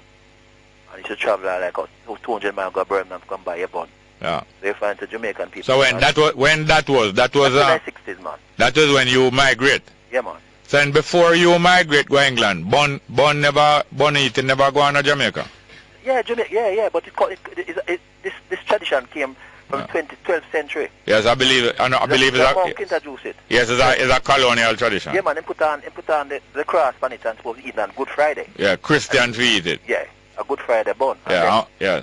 Queen Elizabeth I passed a law said must eat on Easter, Christmas and funeral. Yeah, and the makers of the bun profit from it. Of course. So the government and the business people join up to promote that commerce. Because the only time you can get hot cross bun is Easter. And anywhere the English are, Australia, New Zealand, anywhere they take that tradition with them. Yeah. But, you know, we couldn't handle that cross bun, so we have to have the Jamaica bun. So if you go up to England, you find a lot of bakery, right? And them bake it right through the year. But it's not like, ATB still sell all over the place. I know the English bun can really touch the Jamaica bun. It's not moist enough and them can't get it right, you know? Hello? Yeah, man. Right? So that's where that come from. Right? So just continue that. You know, that tradition. That cross bun is called. Yeah. Have a nice Easter, yeah? Thank you very much. Next one. Good morning. Welcome to Straight Up. Hello. Morning, Jerry. Welcome. But Easter no gone, sir? The man say have a nice Easter. Anyway. Today is what day? Easter Monday. And why you call it Easter Monday? But me not know, Jerry. Me no. No, but you say Easter gone and you're calling today Easter Monday. Well, as a tradition, the culture of the Jamaican society. Anyway, get to my point. From Egypt to Morocco is the part of Africa that the Arabs seems to occupy. And history and journalists has not told particularly the Jamaican people that from Egypt to Morocco is Africa. I did learn that in school. It's way back down nearer to 2015. A lot of us know that part of Africa there. So you went to an all-age school or a primary school? I went to an elementary school. That's all age? Well, it turned to all age later on. All right. So when you were at the elementary school, they never do geography? Yes. And they never show you any map of the world? Yes, we saw the map of the world. And when you look on the map of the world, you saw Egypt? Me no remember. Hold on. You looking at a map of the world and an atlas at school, and Egypt wasn't on the map? On a Thursday, Jerry, that is when geography class used to be held, on a Thursday. And it is held for two sections of the school. The middle division, which is first, second, and third year, and the upper division, which is fourth, fifth, and sixth. That was our system of learning. In first, second, and third book, and fourth, fifth, and sixth book? No, I didn't say first, second. I said second and third was middle division. No, you said year is not year, it's book. But anyway, when you were looking in the geography books, even if each child didn't have a geography book, you never say You never see the name Egypt in our atlas yet? Yeah, sorry, but it... No, hold on. When you see the Egypt in the... Hold on, let's go for a break and come back. Welcome back. You are here, sir? Yeah, Jerry. Now, I admit that most of the teachers and the educational system when we were young never encouraged us to identify with Africa, right? Yes, sir. But I think you have to admit that because of not paying attention. Hold on, yes, sir. Because of not paying attention, most of us miss out things that you would have understood regardless of whether the teacher want to fool you or not. Because some of us used to pay attention to some of these things and realize that Egypt is in Africa and all of those other places is in Africa. And some of us used to ask question, then why all of those red people in the marketplace in these countries and on the street selling fruit and those things? And sometimes the teachers used to get irritable and say, nobody come here with a little black talk. Because if we were paying attention enough and asking enough questions, those of us in the class will pay attention. I'm not boasting, because some subjects I never pay attention, but some of the subjects I pay attention, like geography, history, and religious knowledge. And I want to know what the mix-up is about. Because most of the time, them usually try to project certain part of the world as the civilized world, yes, which is populated by white people, yes, and they usually try to project the uncivilized world populated by black people. But some of us, no matter how little we were, you used to discern and ask questions and they don't like it. But thank you very much. We kind of gone over the time. But call again. You can call again for the rest of the program too. Yeah, man. Good morning and welcome to Straight Up. Morning, Jerry. Welcome, sir. What going on? Yeah, man. First of all, we must thank you for bringing Straight Talk on today and not keeping the area totally boring, you know. My pleasure. Because I'm fresh here to hear this morning on the program, you know. Yeah, man. Yeah, man, because, you know, so we don't have no other program really, you know, on today. Jerry, you see one of the reasons why crime can't solve in Jamaica when over the weekend a policeman was involved in a robbery down in Wopwell, Hanover, which resulted in being shot dead. But the crime was solved. The crime has been solved. No, I mean, most of the crime that taking place in Jamaica, the drive-by shooting and the robbery and, you know, and the killing. Yeah, they can be solved. You think so? Of course they can be solved. Well, statistics really sure, you know. Statistics? Yeah. No, statistics is not to solve crime. Statistics is to give impression. You know that the crime them can be solved. Because there's many people who know a lot of the factors about a crime, and if enough people, enough information came together, they would be solved. Yes. And a lot of information that police get about crime, they do not piece it together, and sometimes they do not publish it, do not make the public know. What embarrassment to the force? Yeah, now and again they feel embarrassed, and most of the time they cover things that will be embarrassing to them. Yes. Yeah, man. They resuming the Kingston, West Kingston inquiry. Yeah. Gonna clash with the visit of Barack Obama. When it resume? No, I understand. Is it 9th? Or this was advertised that is the 9th. Yeah, yeah. And you know, so I don't know. I think they're gonna put it off. The date, change the date. I don't know. I don't have no idea. But maybe. Yes, I think so too. America, the United States of America, practically demanded that situation there, you know, and they assisted in the incursion and so on. Oh. You don't know that? Yeah, yes, because I understand that they were, you know, the operation, they were there. And they not only demanded that that coke be sent over to them. Yes.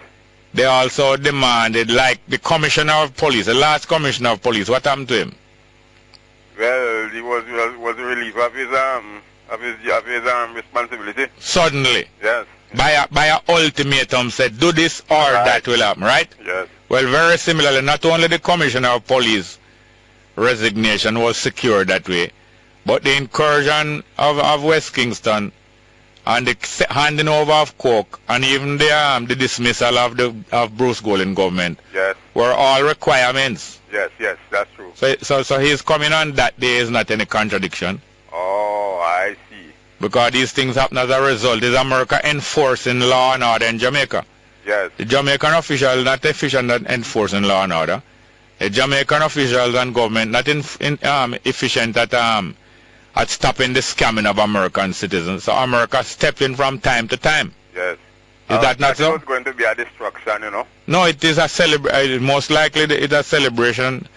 Obama come here in a time when America's word is being carried out, and yes.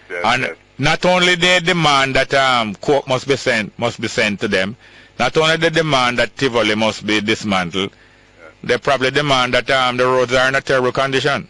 Well, that could be true, you know. So what you contradict? Well, there's no contradiction. That could be true. Yeah, it's a celebration of their empire, their part of the world. Yes, that's true. All right, Jerry. You have, Thank you very much. Yes, sir. Yeah. Good morning. Welcome to Straight Up. Hello. Hello. Yes, welcome. Morning, Jerry. Welcome. What is the difference between a Hebrew, a Jew, and Israelite? A Hebrew. A Jew. A Hebrew. There are various names for various manifestations of similar things. A Hebrew is a certain stock of people, right? And then an Israelite is a name of a family that they dominate the Hebrew them, right? And the third thing is a Jew. Israelite. After a while, Jew, yes. Yeah, after a while, one of the family, the Israelite family, one of the family come to dominate the family. Just like how the family, a Israelite, come dominate the Hebrew them. After a while, a family out of the Israelite come dominate the Israelite. That family named Judah. So time go on, you have a little subsection come on top. And when the people them get bigger, next little subsection come on top, right? So after a while, the Israelite become dominated by the Judah family out of the Israel, right? Right? Yeah. So after a while, them start calling themselves by the family name Jew. There is a succession of different chapters of history and who the people bow down to. Let me get the understanding of something. Selassie was a Christian, not Jew. Selassie? Yeah. Yeah? So the worshipping of Selassie from an intelligent point of view, you think is practical? If it is practical? He was a worshipper of Christ. Yeah. So the worshiping of... I don't know if he was a worshipper of Christ. I know he was a worshipper of the Christian God. Yeah. And he was a disciple of Christ. Alright. Yeah.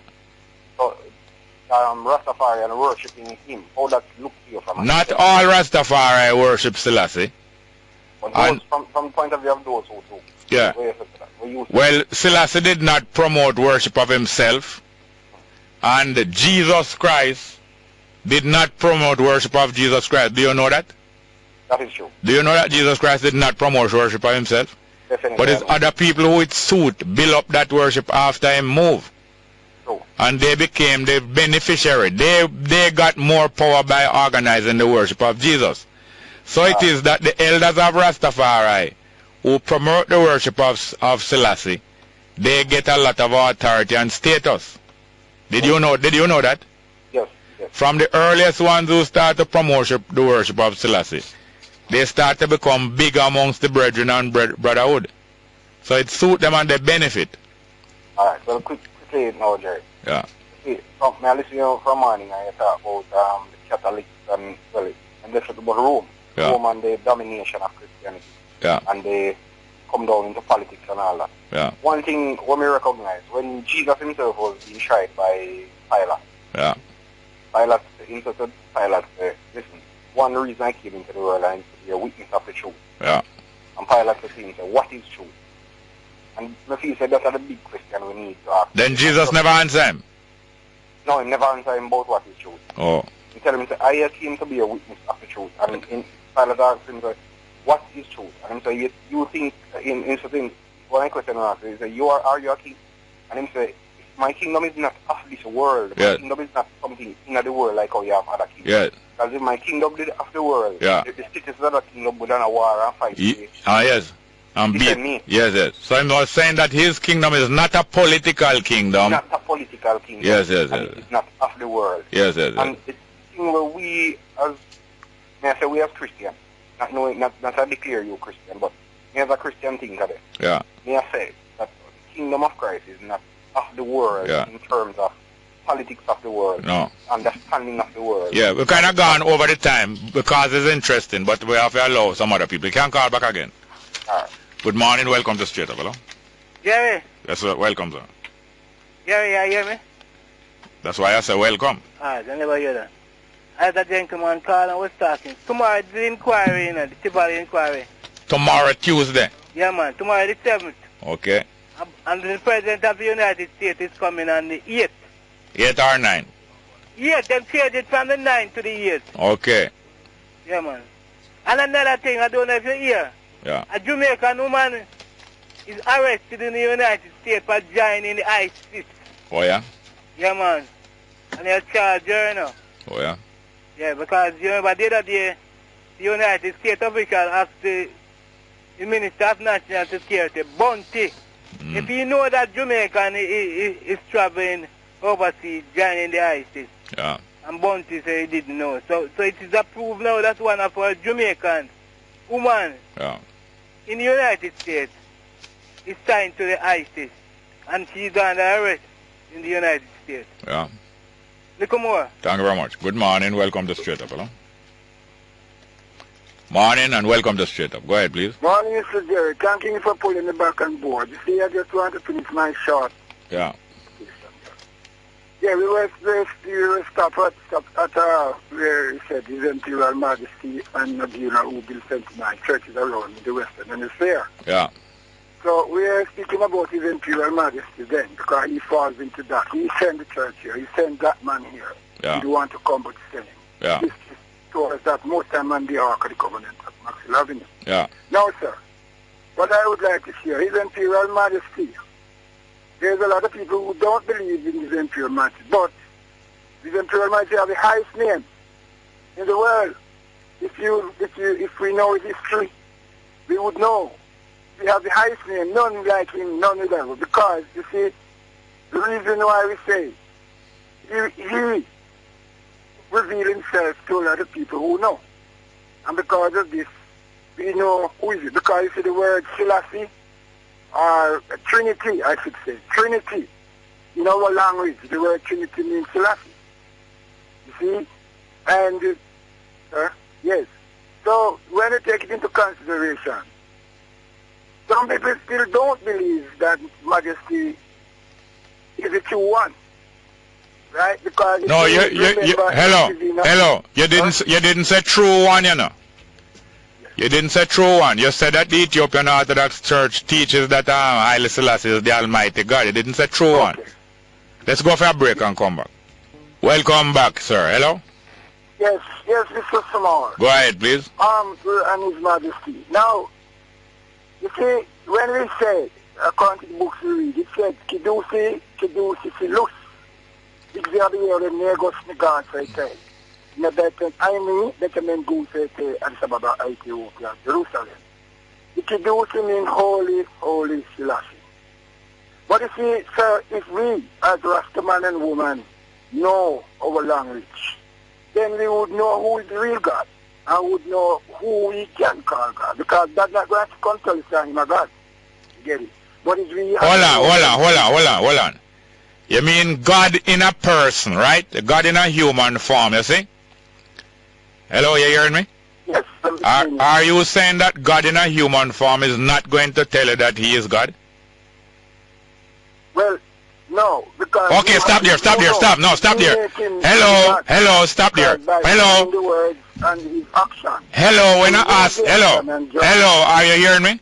When I ask you a question, don't try to seize the whole argument again and go in a long argument. I ask you a question to get an answer and then proceed. So don't try to talk out the whole thing because I ask you a question. I say, I'm going to ask you something, you answer me and let me continue. Are you saying that God in a human form is not going to tell you that He is God?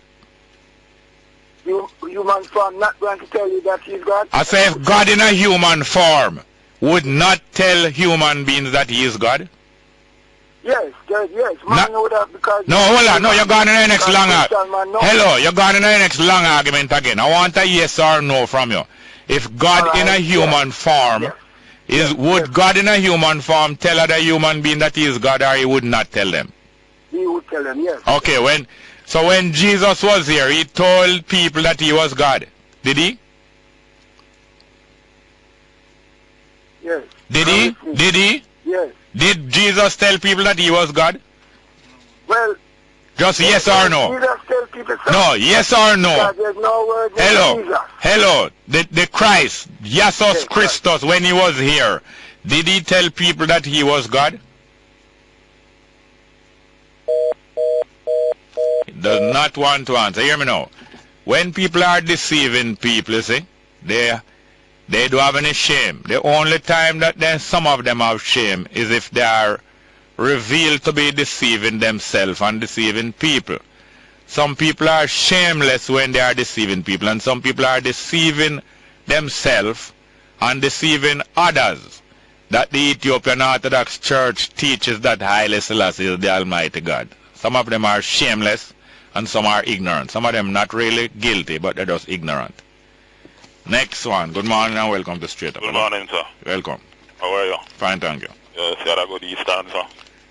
Time, have a good time. I don't care about Easter or anything. Time is the master and the mistress and everything. Yes. And the servant. Yes. But Jerry, what I think with that policeman in Westmoreland, man? Not Westmoreland, Hanover. Hanover. Yes. No, Jerry. I ask myself the question: what in the name of God's earth gets into a man's mind that him think that he must go into a man's place and take him goods and rob other people and all this other thing? That is ancient practice, is not anything. It's an ancient practice. Yes, you see the might, right? Yeah. Well, Westmoreland people come together and make up their mind and things. So Hanover people. Hanover people, right? I keep on saying Westmoreland, I don't know why. Look like Westmoreland at that moment. I think he carried out some robbery in Westmoreland also. Previously. Yeah. Yes, you know, good. And how much others they have done and so on and things like that. Anyway. Yeah. You know what I mean? It just goes to show you. But even commissioners of police have been accused of those things. Yeah. I was watching Impact last night. Yeah. And Dayton Campbell and this other gentleman was on it. Yeah. So Cliff was asking him if he thinks that Jamaica is a failed state. Asking Campbell? Yes, Campbell. Yeah. So he said no. No. Good. So Cliff said to himself, really? No. So Cliff said to him that right now that when he asked the Prime Minister the question about NHT, yeah. Right, what does that mean on the NHT and the answer that she gave? And a number of other things and so on. He's still saying that and so on. He was holding out and saying, what I mean, you know, these people, as you know, good, it's just a look good thing and all them kind of thing there. No, it's not just a look good thing. Yes. It's about reaching further up in the party and in the government. Right. Dayton Campbell is what by profession? He's a doctor. And what is he studying now? Well, I'm not too certain on what he's studying. You didn't know that he's studying? Yes, well, he said that. I think he said that. So you knew that he was studying? He's studying now? Well, I heard something like that. No, just tell me yes or no, man. It will take too much time if you're expert. Well, I didn't really know. He's studying law. Oh, and you know why he's studying law? Yeah. You know or you don't know? No. Well, he stated a couple of years ago that he's studying law because law will be more useful to him in politics. Okay. And he intend to reach right up because he's coming from some very humble beginnings, you know. Yes. And fight and the family fight and sacrifice and give him education. But he want to reach the top like Portia. And he's not going to tell you about no failed state or anything. Okay. But it comes to he's highly ambitious. Highly ambitious. And that's not a sin. Oh, but you know, you asked me that a lot of other people, right? Yeah. Have been not fortunate as him. Yeah. You know, he has been fortunate because of the position as you clearly stated a while ago. Yeah. Good. That they find themselves in. No, he didn't find himself in it. He worked himself into it. Because he's not born in no privilege. No. I don't grudge him the progress I make. No, we're not grudging him the progress. But him not done yet. He's not stopping at that. He want to be the head of government. But what I am saying, don't stop other people from progressing. Yeah. Good. That's what I'm saying. Yes. Good morning. Sorry, sir. Sorry. Thank you very much. Yes, sir. Yeah. Good morning. Welcome to Straight Up. Hello. Morning. Welcome. Yeah, morning, Jerry. Welcome. This is what I want to tell you. The word, the name Jesus. Yeah. I mean, sorry, the life. Yeah.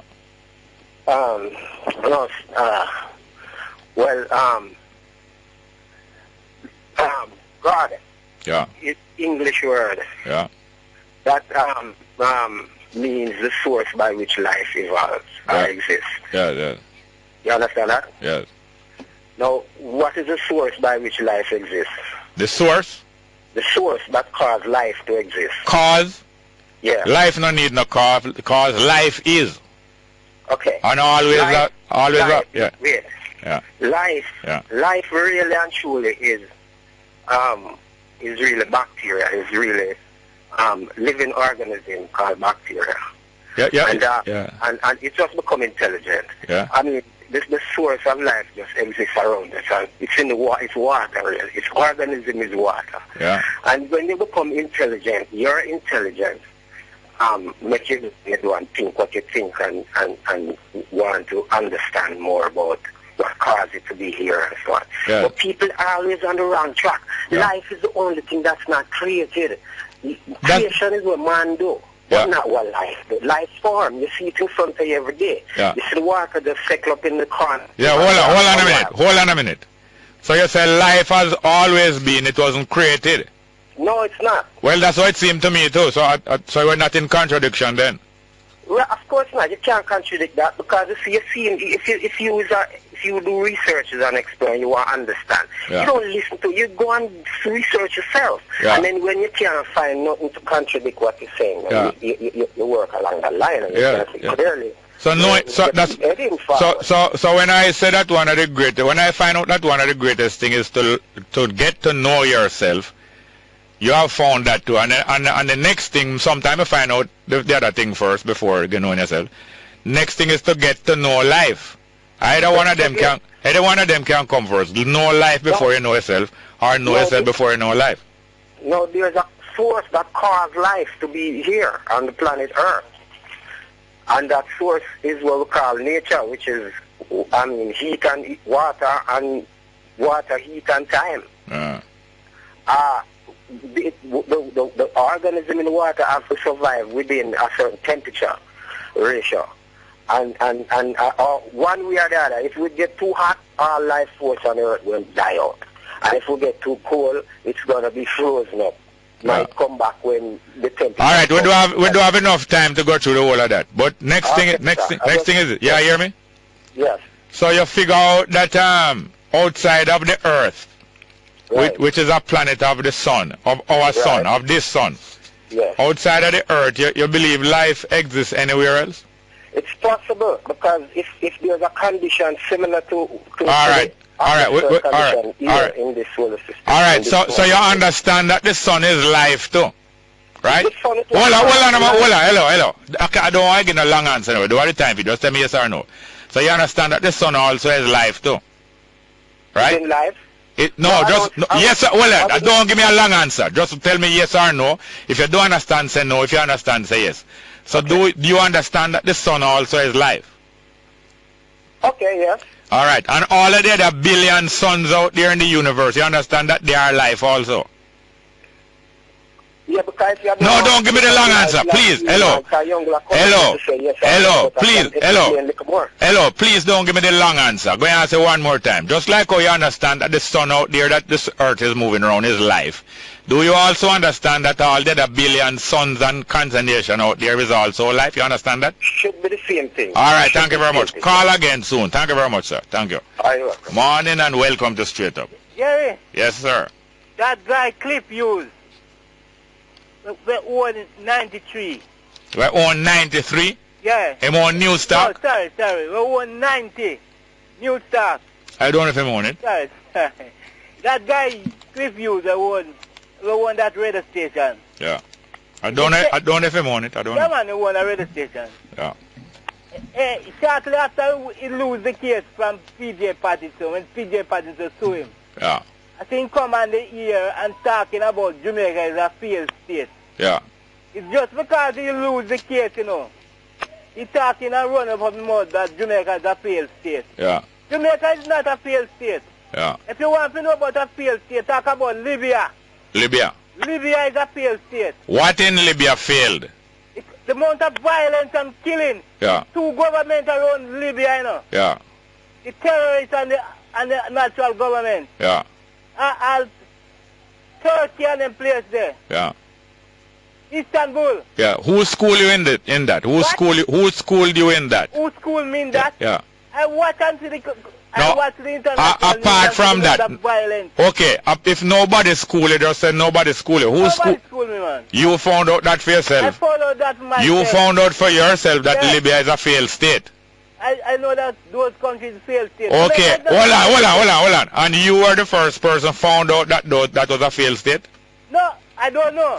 Oh, but you didn't hear anybody say that before you found out? I didn't hear anybody say that. So you are the first person that you are aware of who know that Libya is a failed state? I don't know if any more people know that. So therefore you are the first person that you are aware of knowing that Libya is a failed state? You can't say that, Jerry. Okay, now suppose Cliff Hughes passed through some experiences that make him come to understand that Jamaica is a failed state. But Jamaica could be a failed state and he's running a red state here. No, you don't understand what failed state concept is. But I'm asking you again, suppose Cliff Hughes passed through some experience that brought him to the awareness that Jamaica is a failing state. Is that possible? Well, I don't see that. I know you didn't see it, but you don't have his experience. Do you have Cliff Hughes' experience? No. Does Cliff Hughes have your experience? I don't know. No, he does not. The two of you have two different experiences. You're willing to accept that?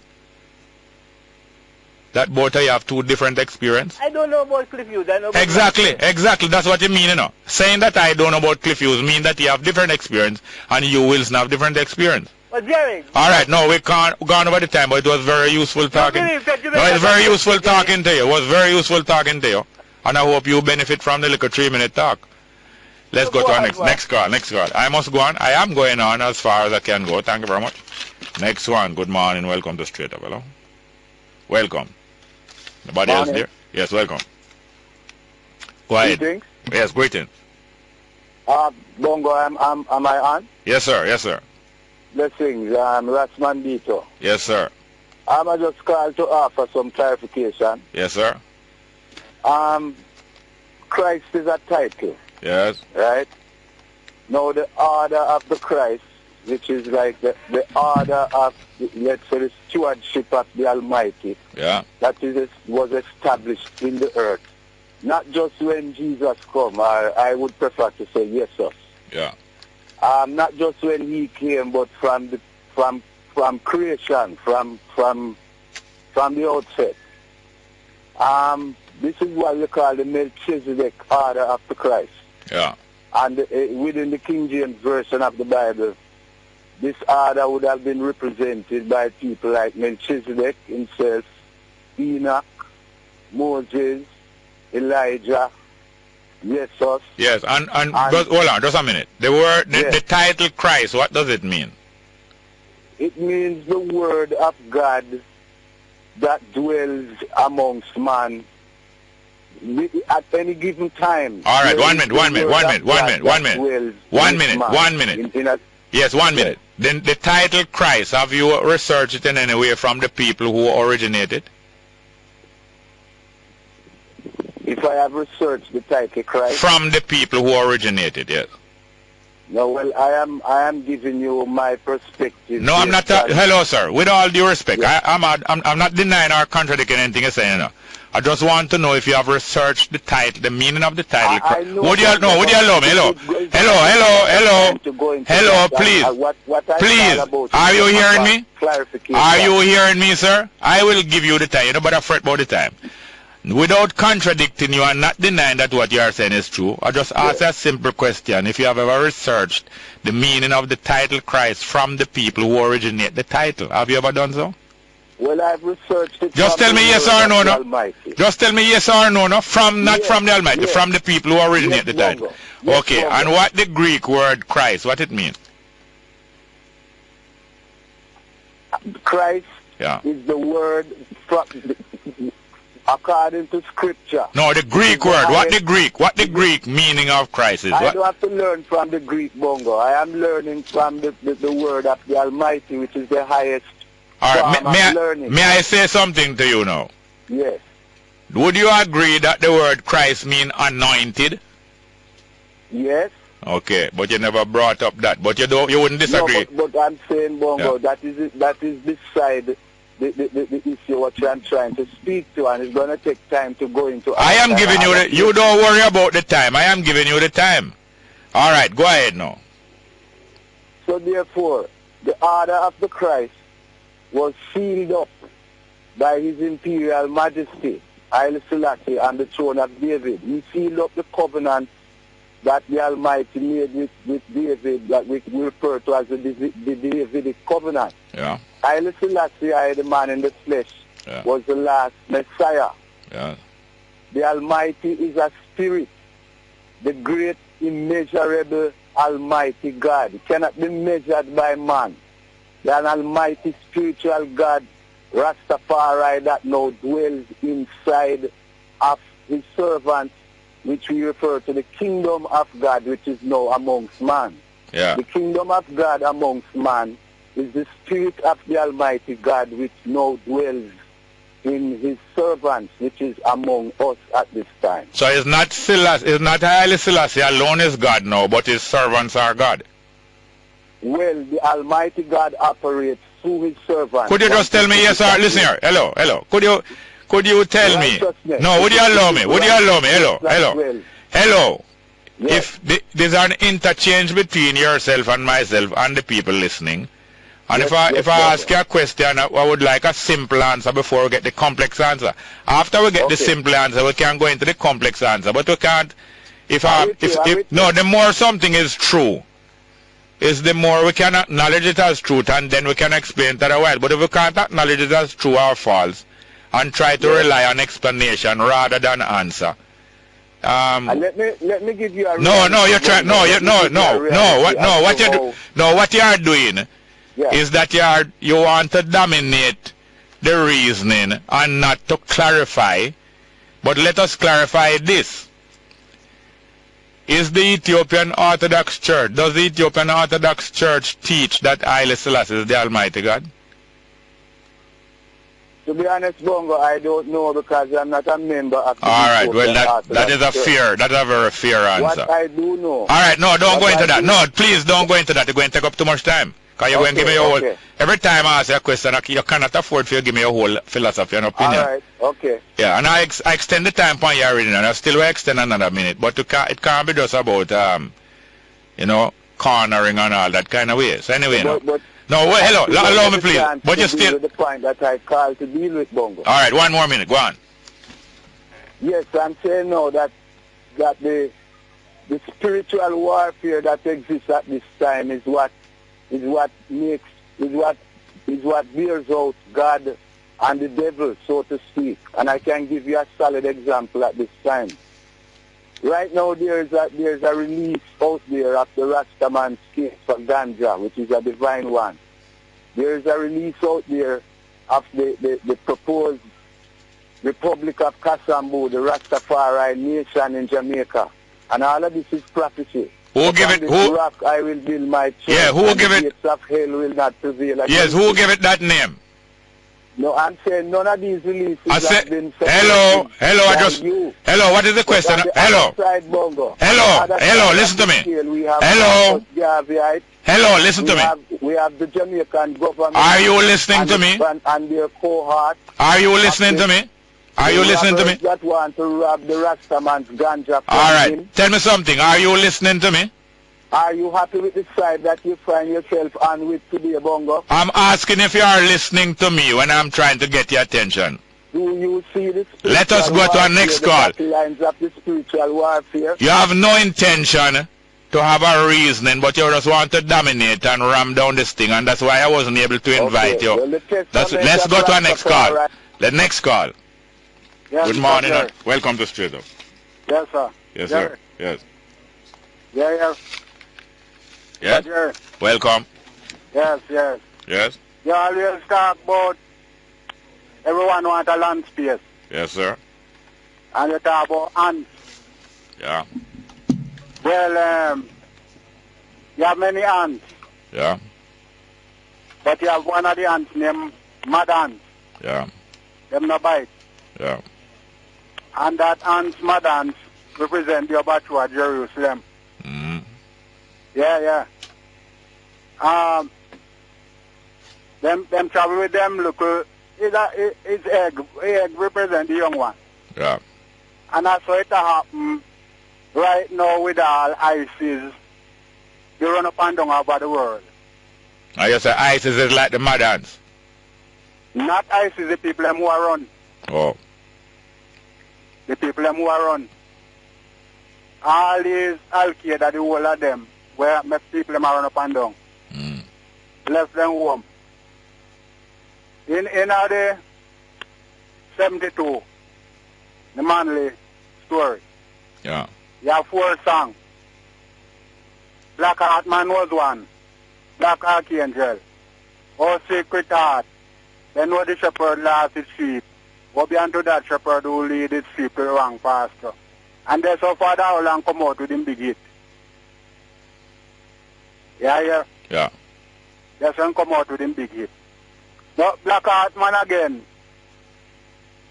When the people are talking about Rasta, we never know Rasta known as no Black Heart Man. Black Heart Man was a black car. Picnic them used to run from a black car. Because you never know who in the car. When you see a black car park up, then suspect says Black Heart Man. You know? Now the song the written name Run Little Children Run, Black Heart Man a come. See the black car there. Run Little Children Run, Black Heart Man a come to carry you away. What then we do then we suck out your blood and take your medicine. That was one of the songs. You know? Yeah, you hear me? Yeah, man. Yes. So, my friend you come here and talk about known Rasta man as Black Heart Man. Rasta never not drive car, never nothing to do with Rasta. So things, certain people just get blamed for things that they take place. It was involved with cars, so no Black Heart Man, no Rasta man. Yes man, so may I tell you now, it was about pythons. Then you talk about a song name, I love to feed my little pig, get the answer around. Alright, listen. We have to go to some other call, but call tomorrow and maybe you can pull in some more, right? Yeah man, call me that tell you because... Yeah man, no have to go, but thank you very much. Call again soon, yeah? Yeah. Morning and welcome to Straight Up, hello? Jerry. Welcome, sir. Yeah, man, I think I mentioned it before already. You need to make the caller to express themselves to a certain extent. Yeah, like which one? Like which one? I mean, man, there was a caller previous and some other caller done, so you need to make the caller to express themselves a bit more. Yeah, and when I ask them a question, and I require a simple answer before we go into the long answer, that's not reasonable either? Yeah, I'm not saying it's not reasonable, but I mean, you tend to cut them off abruptly. Yes, no, hear me now. You see when, no, look here, you see, let's know. You see, yeah, hear me now. I don't know if you know a lot about the Rastafari movement and the Ethiopianist movement.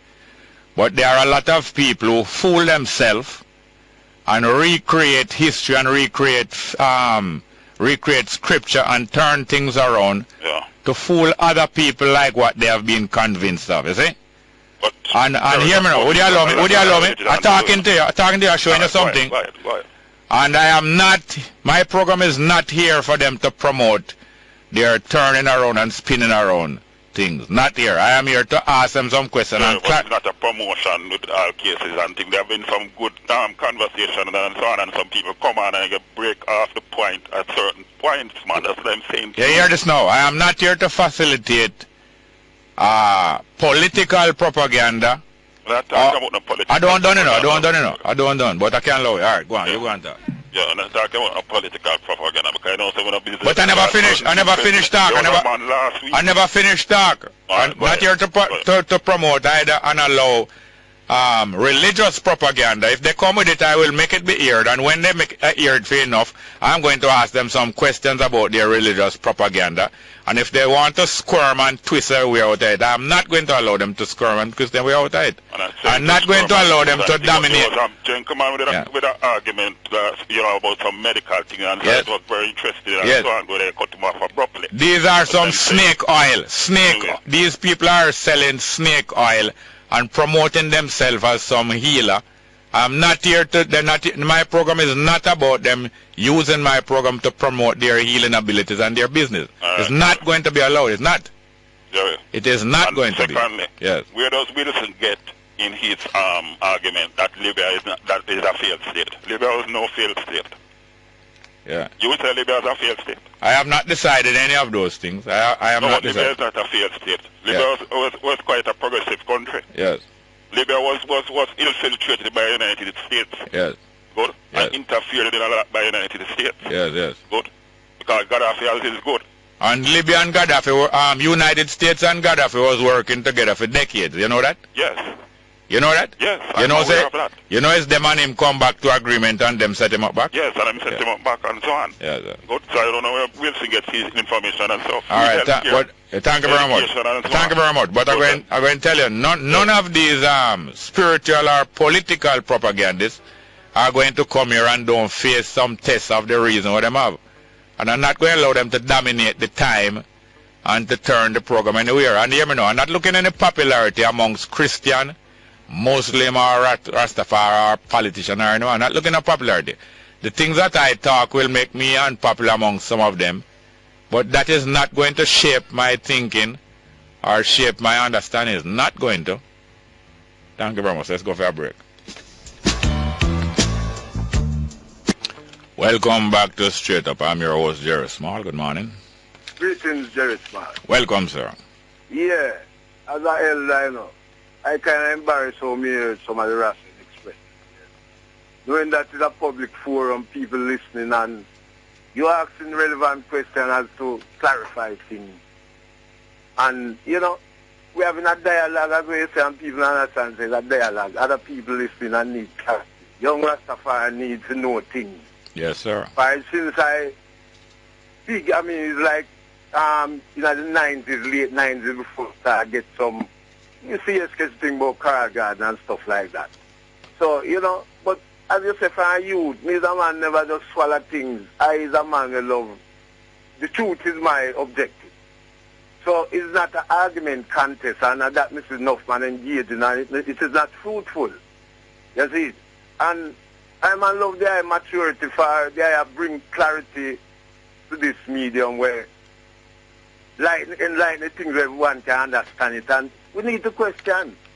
I think so. We need to answer questions to clarify your position. I think. And that's a big respect here, sir. Just go and do your thing. I think so, and I believe you understand what the situation is, not because you are agreeing with me, but No, glad you said that.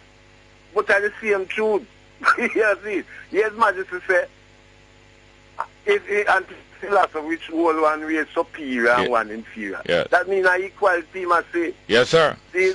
And, you know, so we have to respect the luminaries only, but we must know, say, Almighty life and Father time. Yes, sir. You see? Yes, sir. So bless up here, sir. Thank you. Thank you very much, yes, sir. Good morning and welcome to Straight Up, hello. Greetings. Yes, sir. Wagwan. Bongo Jerry. Yeah, I'm here on it now. Yeah. Yeah, straight up Bongo Jerry. Yes, sir. Wagwan. You know, so you're a manual in yourself, though. No, we are. Yeah. No, wait. Yes, sir. Each one of us has a little contribution. Yeah, and his life is always not created. Yeah, much of what I like to say today is he's going to be embodied in a song by John Holt called I Am Black and Still in Chain. Yes. What I would like make references to conversation me I have before, and that's the results of it. The last conversation me I have is a publication of this Sunday paper. Yeah. Page 16 to 18. What was that again? About Spanish Town, Constitution Street, moving from King's House to Arms House. Okay. Yeah, and the significance of that, you know, is if you remember the period that Governor Erie in a King's House. Yeah. Paul Bogle. Yeah. Yeah, but the situation resort back to an Arms House kind of thing, you know. Yes. With the Paul Bogle thing. Yes. And I'm learning from the discussions with the people and there every day, and everything leads back to resolve to a rule of law, decorum and conduct what we're supposed to have as a people. Yes, sir. Right? You remember the book called Animal Farm? Yes, sir. And Merchant of Venice? Yeah. Animal Farm really talk about equality, you know. Yeah. And we started out saying everything is equal. Yeah. After a while, somebody writes some fine print we couldn't read when I get them say, all animals are equal, but some are more equal than others. Yes, yes. The Merchant of Venice now was a book where talk about the Jews and the Christians. There was a conflict has always been from them time. Yeah. Right. This man, Shylock, him really determined him want him pound of flesh. Yeah. He's a money lender. Yes. And Antonio couldn't give him back the thing at the time. Yeah. It's either you get back the money or him can take a pound of flesh off of your body. Yes, that is the one. That was the deal. Think about the details. The lawyer now, which I think was of a name like Portia, I can't remember, a long time I read the book. But she say, yeah, man, you can have your pound of flesh, you know, but don't spill one speck of blood of Antonio. Okay, yeah, because it's not a pound of blood. It's what I mean. So, I mean, that we always have to have a dialogue, brethren. Yes, sir. And the book of rule is always important. Now, Mr. Obama, I'd like to welcome Obama as the 44th president here. Yeah. And I'd like to see him in the spec of man like Malcolm X, Martin Luther King, in the same tradition there. Yeah. And him come down in the same vein, and I don't want to see him differently. And that is a representation, and we want to welcome him to Jamaica. Jamaica loves that, and not about his color and all of that, but I think him represents a great thing for us as a people in Jamaica. Yeah. One more thing, brethren. The permanent secretaries in Jamaica, I hear Baba and they did raise a question about them. So, all monies can be going out here and there and there, and all these people have to be signing it. And we don't know why you have this corruption. So, permanent secretaries is on the next spec. One of the conversations that we got result from me and the talk is about the tax thing. Yeah. I see them lock up the squad, it go down on the head office. Yeah. And then find people that take away people pension money and all them things for a long time. Yeah. So, Brother Jerry, I know people want to call again. Yes, man. And I just say about the permanent secretary. The permanent secretary in the Ministry of Local Government, she's in a most embarrassing position. I don't know. Thank you very much, yeah? Yes, sir. Good morning and welcome to Straight Up. Go ahead, please. Morning, welcome. Straight Up. Go ahead, please. Next one. Not there. Morning, welcome. Straight Up. Good morning, my brother. How are you? Go on. I'm here. You know, I heard you said something I have to call. I like to listen sometimes. But the person who wise is the one who learns from everyone.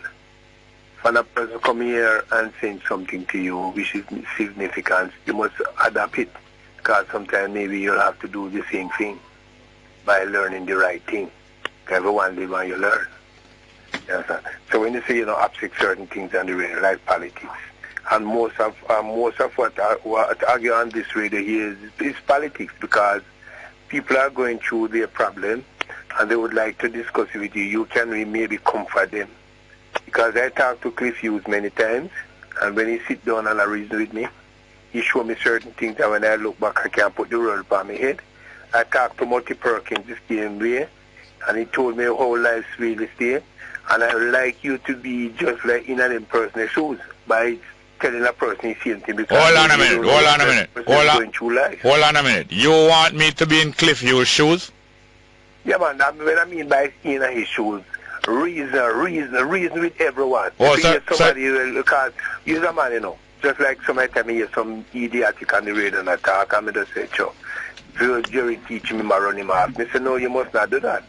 You must teach a person what is right from what is wrong. So you want me to be like Cliff Hughes? Just, use your knowledge wisely. Just as simple as that. No, hold on. Let me ask you one more time. Yeah. You want me to be like Cliff Hughes and Perkins?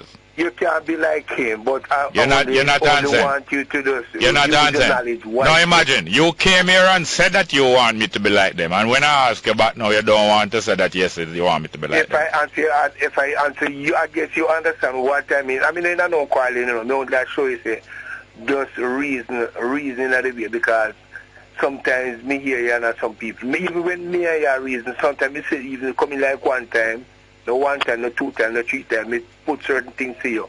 And say, they say, boy, that in there. When I did tell you one day when the minister of the police minister there go down at Westmoreland, and when him see that the fire brigade man them are demonstrating, go to them and tell them say I'm like them shouldn't, because then them go certain place, and instead of you said you see him a push, instead of him try to make peace and make the country turn the better way, you didn't say that you run there 5 stations. We go back again and I tell you again, so we can't take energy, the energy we are waste out of places. We can't, the garbage we are waste, we can't take it and make energy. And you beat around the bush, which way you should supposed to say, you know, say you're wise in what you're saying. Oh, so you want me to say that you are wise? Because of the expression that I give. And you can't say... All right, one more question. Hello. Hello. I say one more. Discuss about. One more question. One more question. May I discuss it? One more question. And talk it. You listen to me. One more question. You hear me say that I don't want any politics discussed on this program? What did you say? You say when them company you just talk and you just talk to the brother a while ago. When them come with them, you know, want hear them. And a politics matter, because that is what affecting this. All right, let's go to another call. Good morning and welcome to Straight Up. Hello? Yes, sir. Blessed. Wagwan. Welcome. Fine, thank you. Yeah, man. Greetings. Yes, sir. Wagwan. Yeah, man.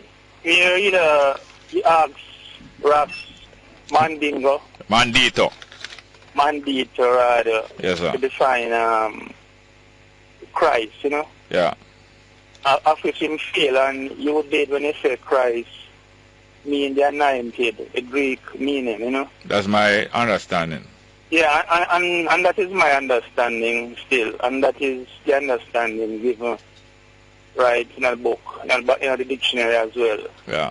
The Hebrew use Messiah, which is the equivalent. Yes. To Christ. You understand that? Yes. But it's a problem with enough of our brethren as Rastafarian, because I, like yourself, still identify, right, with the Rastafarian movements and the teachings of His Imperial Majesty. Yes. But it's like many of us say they have a preconception already. Yeah. And even when we read, right, we still not see or convinced of the things where steer itself to it. Yeah. Because we already have an idea in our head as to who U.S.A. is. Yeah. Me also did embrace some wrong concept of His Majesty being the returned Messiah. Yeah. Right? And I will say His Majesty is Messiah. Yeah. Because His Majesty being anointed. Yes. But to use the word return is to suggest that His Majesty was here already. Yes. Hold on. Right? Let's go. Yes, sir. Let's go for a break, please. Welcome back to Straight Up. I'm your host. Very glad to get the opportunity to be corresponding with you again today. Yes, Jojo. Yes, sir. Me too. Yeah. As I said, one need to stop and examine, right, the word return, right, before them complicate U.S.A.'s advent, right, with the return, the expected return of the Messiah. Because I just saw the complication lie from as early as pinnacle time, you know. Yes. When U.S.A. was crowned in Ethiopia. Yes. And they were on to a good thing, you know, because that coronation still, right, is something biblical and spiritual, and it followed, right, the same pattern that David and Solomon and all the kings were crowned. Yeah. And they felt that the Christ, the Jesus, had no return to the seat of David. And this problem, you see, has also played the Jews, because even 2,000 years ago, you spoke about it earlier, when Jesus rode into Jerusalem, right, the multitude that followed the Christ thought that the hour was now. Yes, and the Christ would restore the kingdom. Political, and it wasn't yet. And because of that, a lot of men just get turned off. You know? Yes, immediately. A lot of them fell away even before the crucifixion. Yeah. At the same motorcade.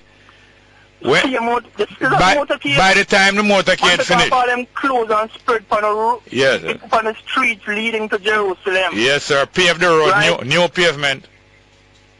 And I tell you, because Jerry, you didn't even talk about David's covenant, you say.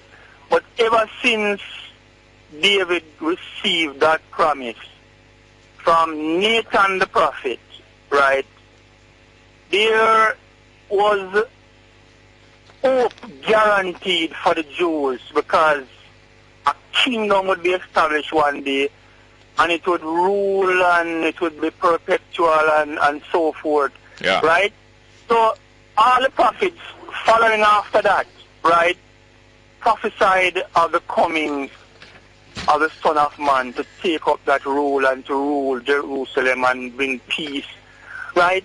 And it affected the Rastafari movement up until this day. Yeah. Because if Haile Selassie is not the Jesus Christ as them expect, then in nothing with nothing. Yeah. You understand what I did? I not going nowhere.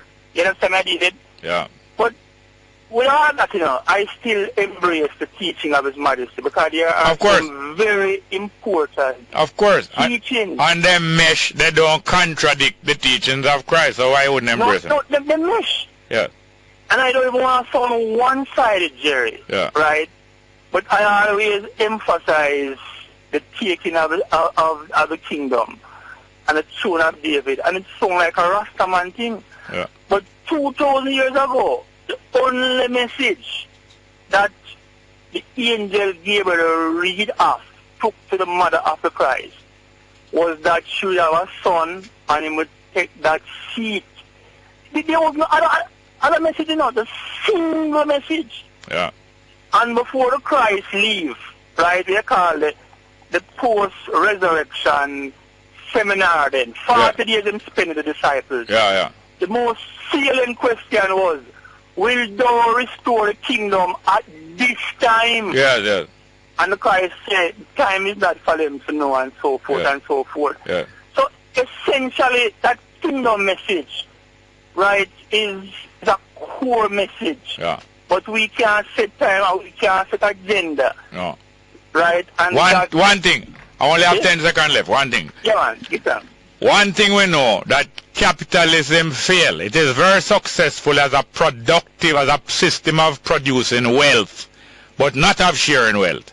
Communism failed. Communism failed. Hold on a man. Communism failed. Very, very effective in sharing wealth, but not in producing wealth. And we know that human beings are yet to get the solution for the fair distribution of rights and freedom in the world, and that is what the kingdom of God on earth mean, and meaning God God as king and not no human as king, and the administration of right. But thank you very much. We'll go tomorrow. We'll talk again. Good morning. Welcome to Straight Up. Welcome to Straight Up. Welcome. Quiet, please. Not there. Next one. Good morning. Welcome. Straight Up. Quiet, please. Jerry? Yes, sir. I don't normally get involved in this religious thing, you know? Yes, sir. I don't normally touch with that barge boy, but the last time I had a conversation with you, and it really enlightened me, is when you had a lepi about a year and a half ago. You had lepis after that. Yes, sir. And you tell me to read the Bible. So I read the Bible for 40 years. I've read the Bible, but the lepi, I used to get a lot out of it. Yeah. I don't really go into subject I don't know about, but through this, I guess I'll try and get. No, you're taking up most of the time going around get into it. Thing, yeah. Right? Jesus, right? Yeah. What I discovered is that it's Greek, and that's what it means, anointing, but it comes from Yahshua. Yeah. Transferred into Greek is Jesus. Yeah. Then translated to Latin called Jesus. Yeah. Back into English, Jesus. There's no English meaning to the word Jesus. At all. It doesn't mean Yahweh saves our Lord. All right, what the Greek mean? What, lesus? Yeah, what mean? It means anointing. Anointing. Anointing. Anointing is the English meaning, or I mean there's no English meaning? No, that is lesus. Right? When it translated into Jesus, there's no English meaning to Jesus. Look here, man. If the word mean anointed, in what language? In what language? Then it means anointing in Greek. Yes, and if it mean anointed in Greek, it is anointed in English. The word lesus has changed into Jesus in English. Right? All right, what is the point that you want to make? I'm saying to you that there's no, what I know about, there's no power in the name of Jesus. Right? Right? It's a person that's special. It's not the name. Yeah. It's a person that's And special. what does the name mean? What? Jesus? Well, I just said to you that there's no English meaning yeah, to the word okay, Jesus. we're wasting time. We're wasting time. Is the word anointed an English word? It means anointed. Yeah. Is the word anointed an English word? Yeah. Well, there you have it. Thank you very much. Call tomorrow. We have more time tomorrow. Welcome to Straight Up. Hello? Hello, good day, Jerry. Welcome. A minute of your time, if I may. Go ahead, man. Constitution Street. I just heard a gentleman made mention of it. Yeah. And it's quite curious. He actually said it runs from King's House to the infirmary, to the poorhouse. Yeah, yeah. Which is quite so. It's one of the shortest streets in Spanish Town. Yeah.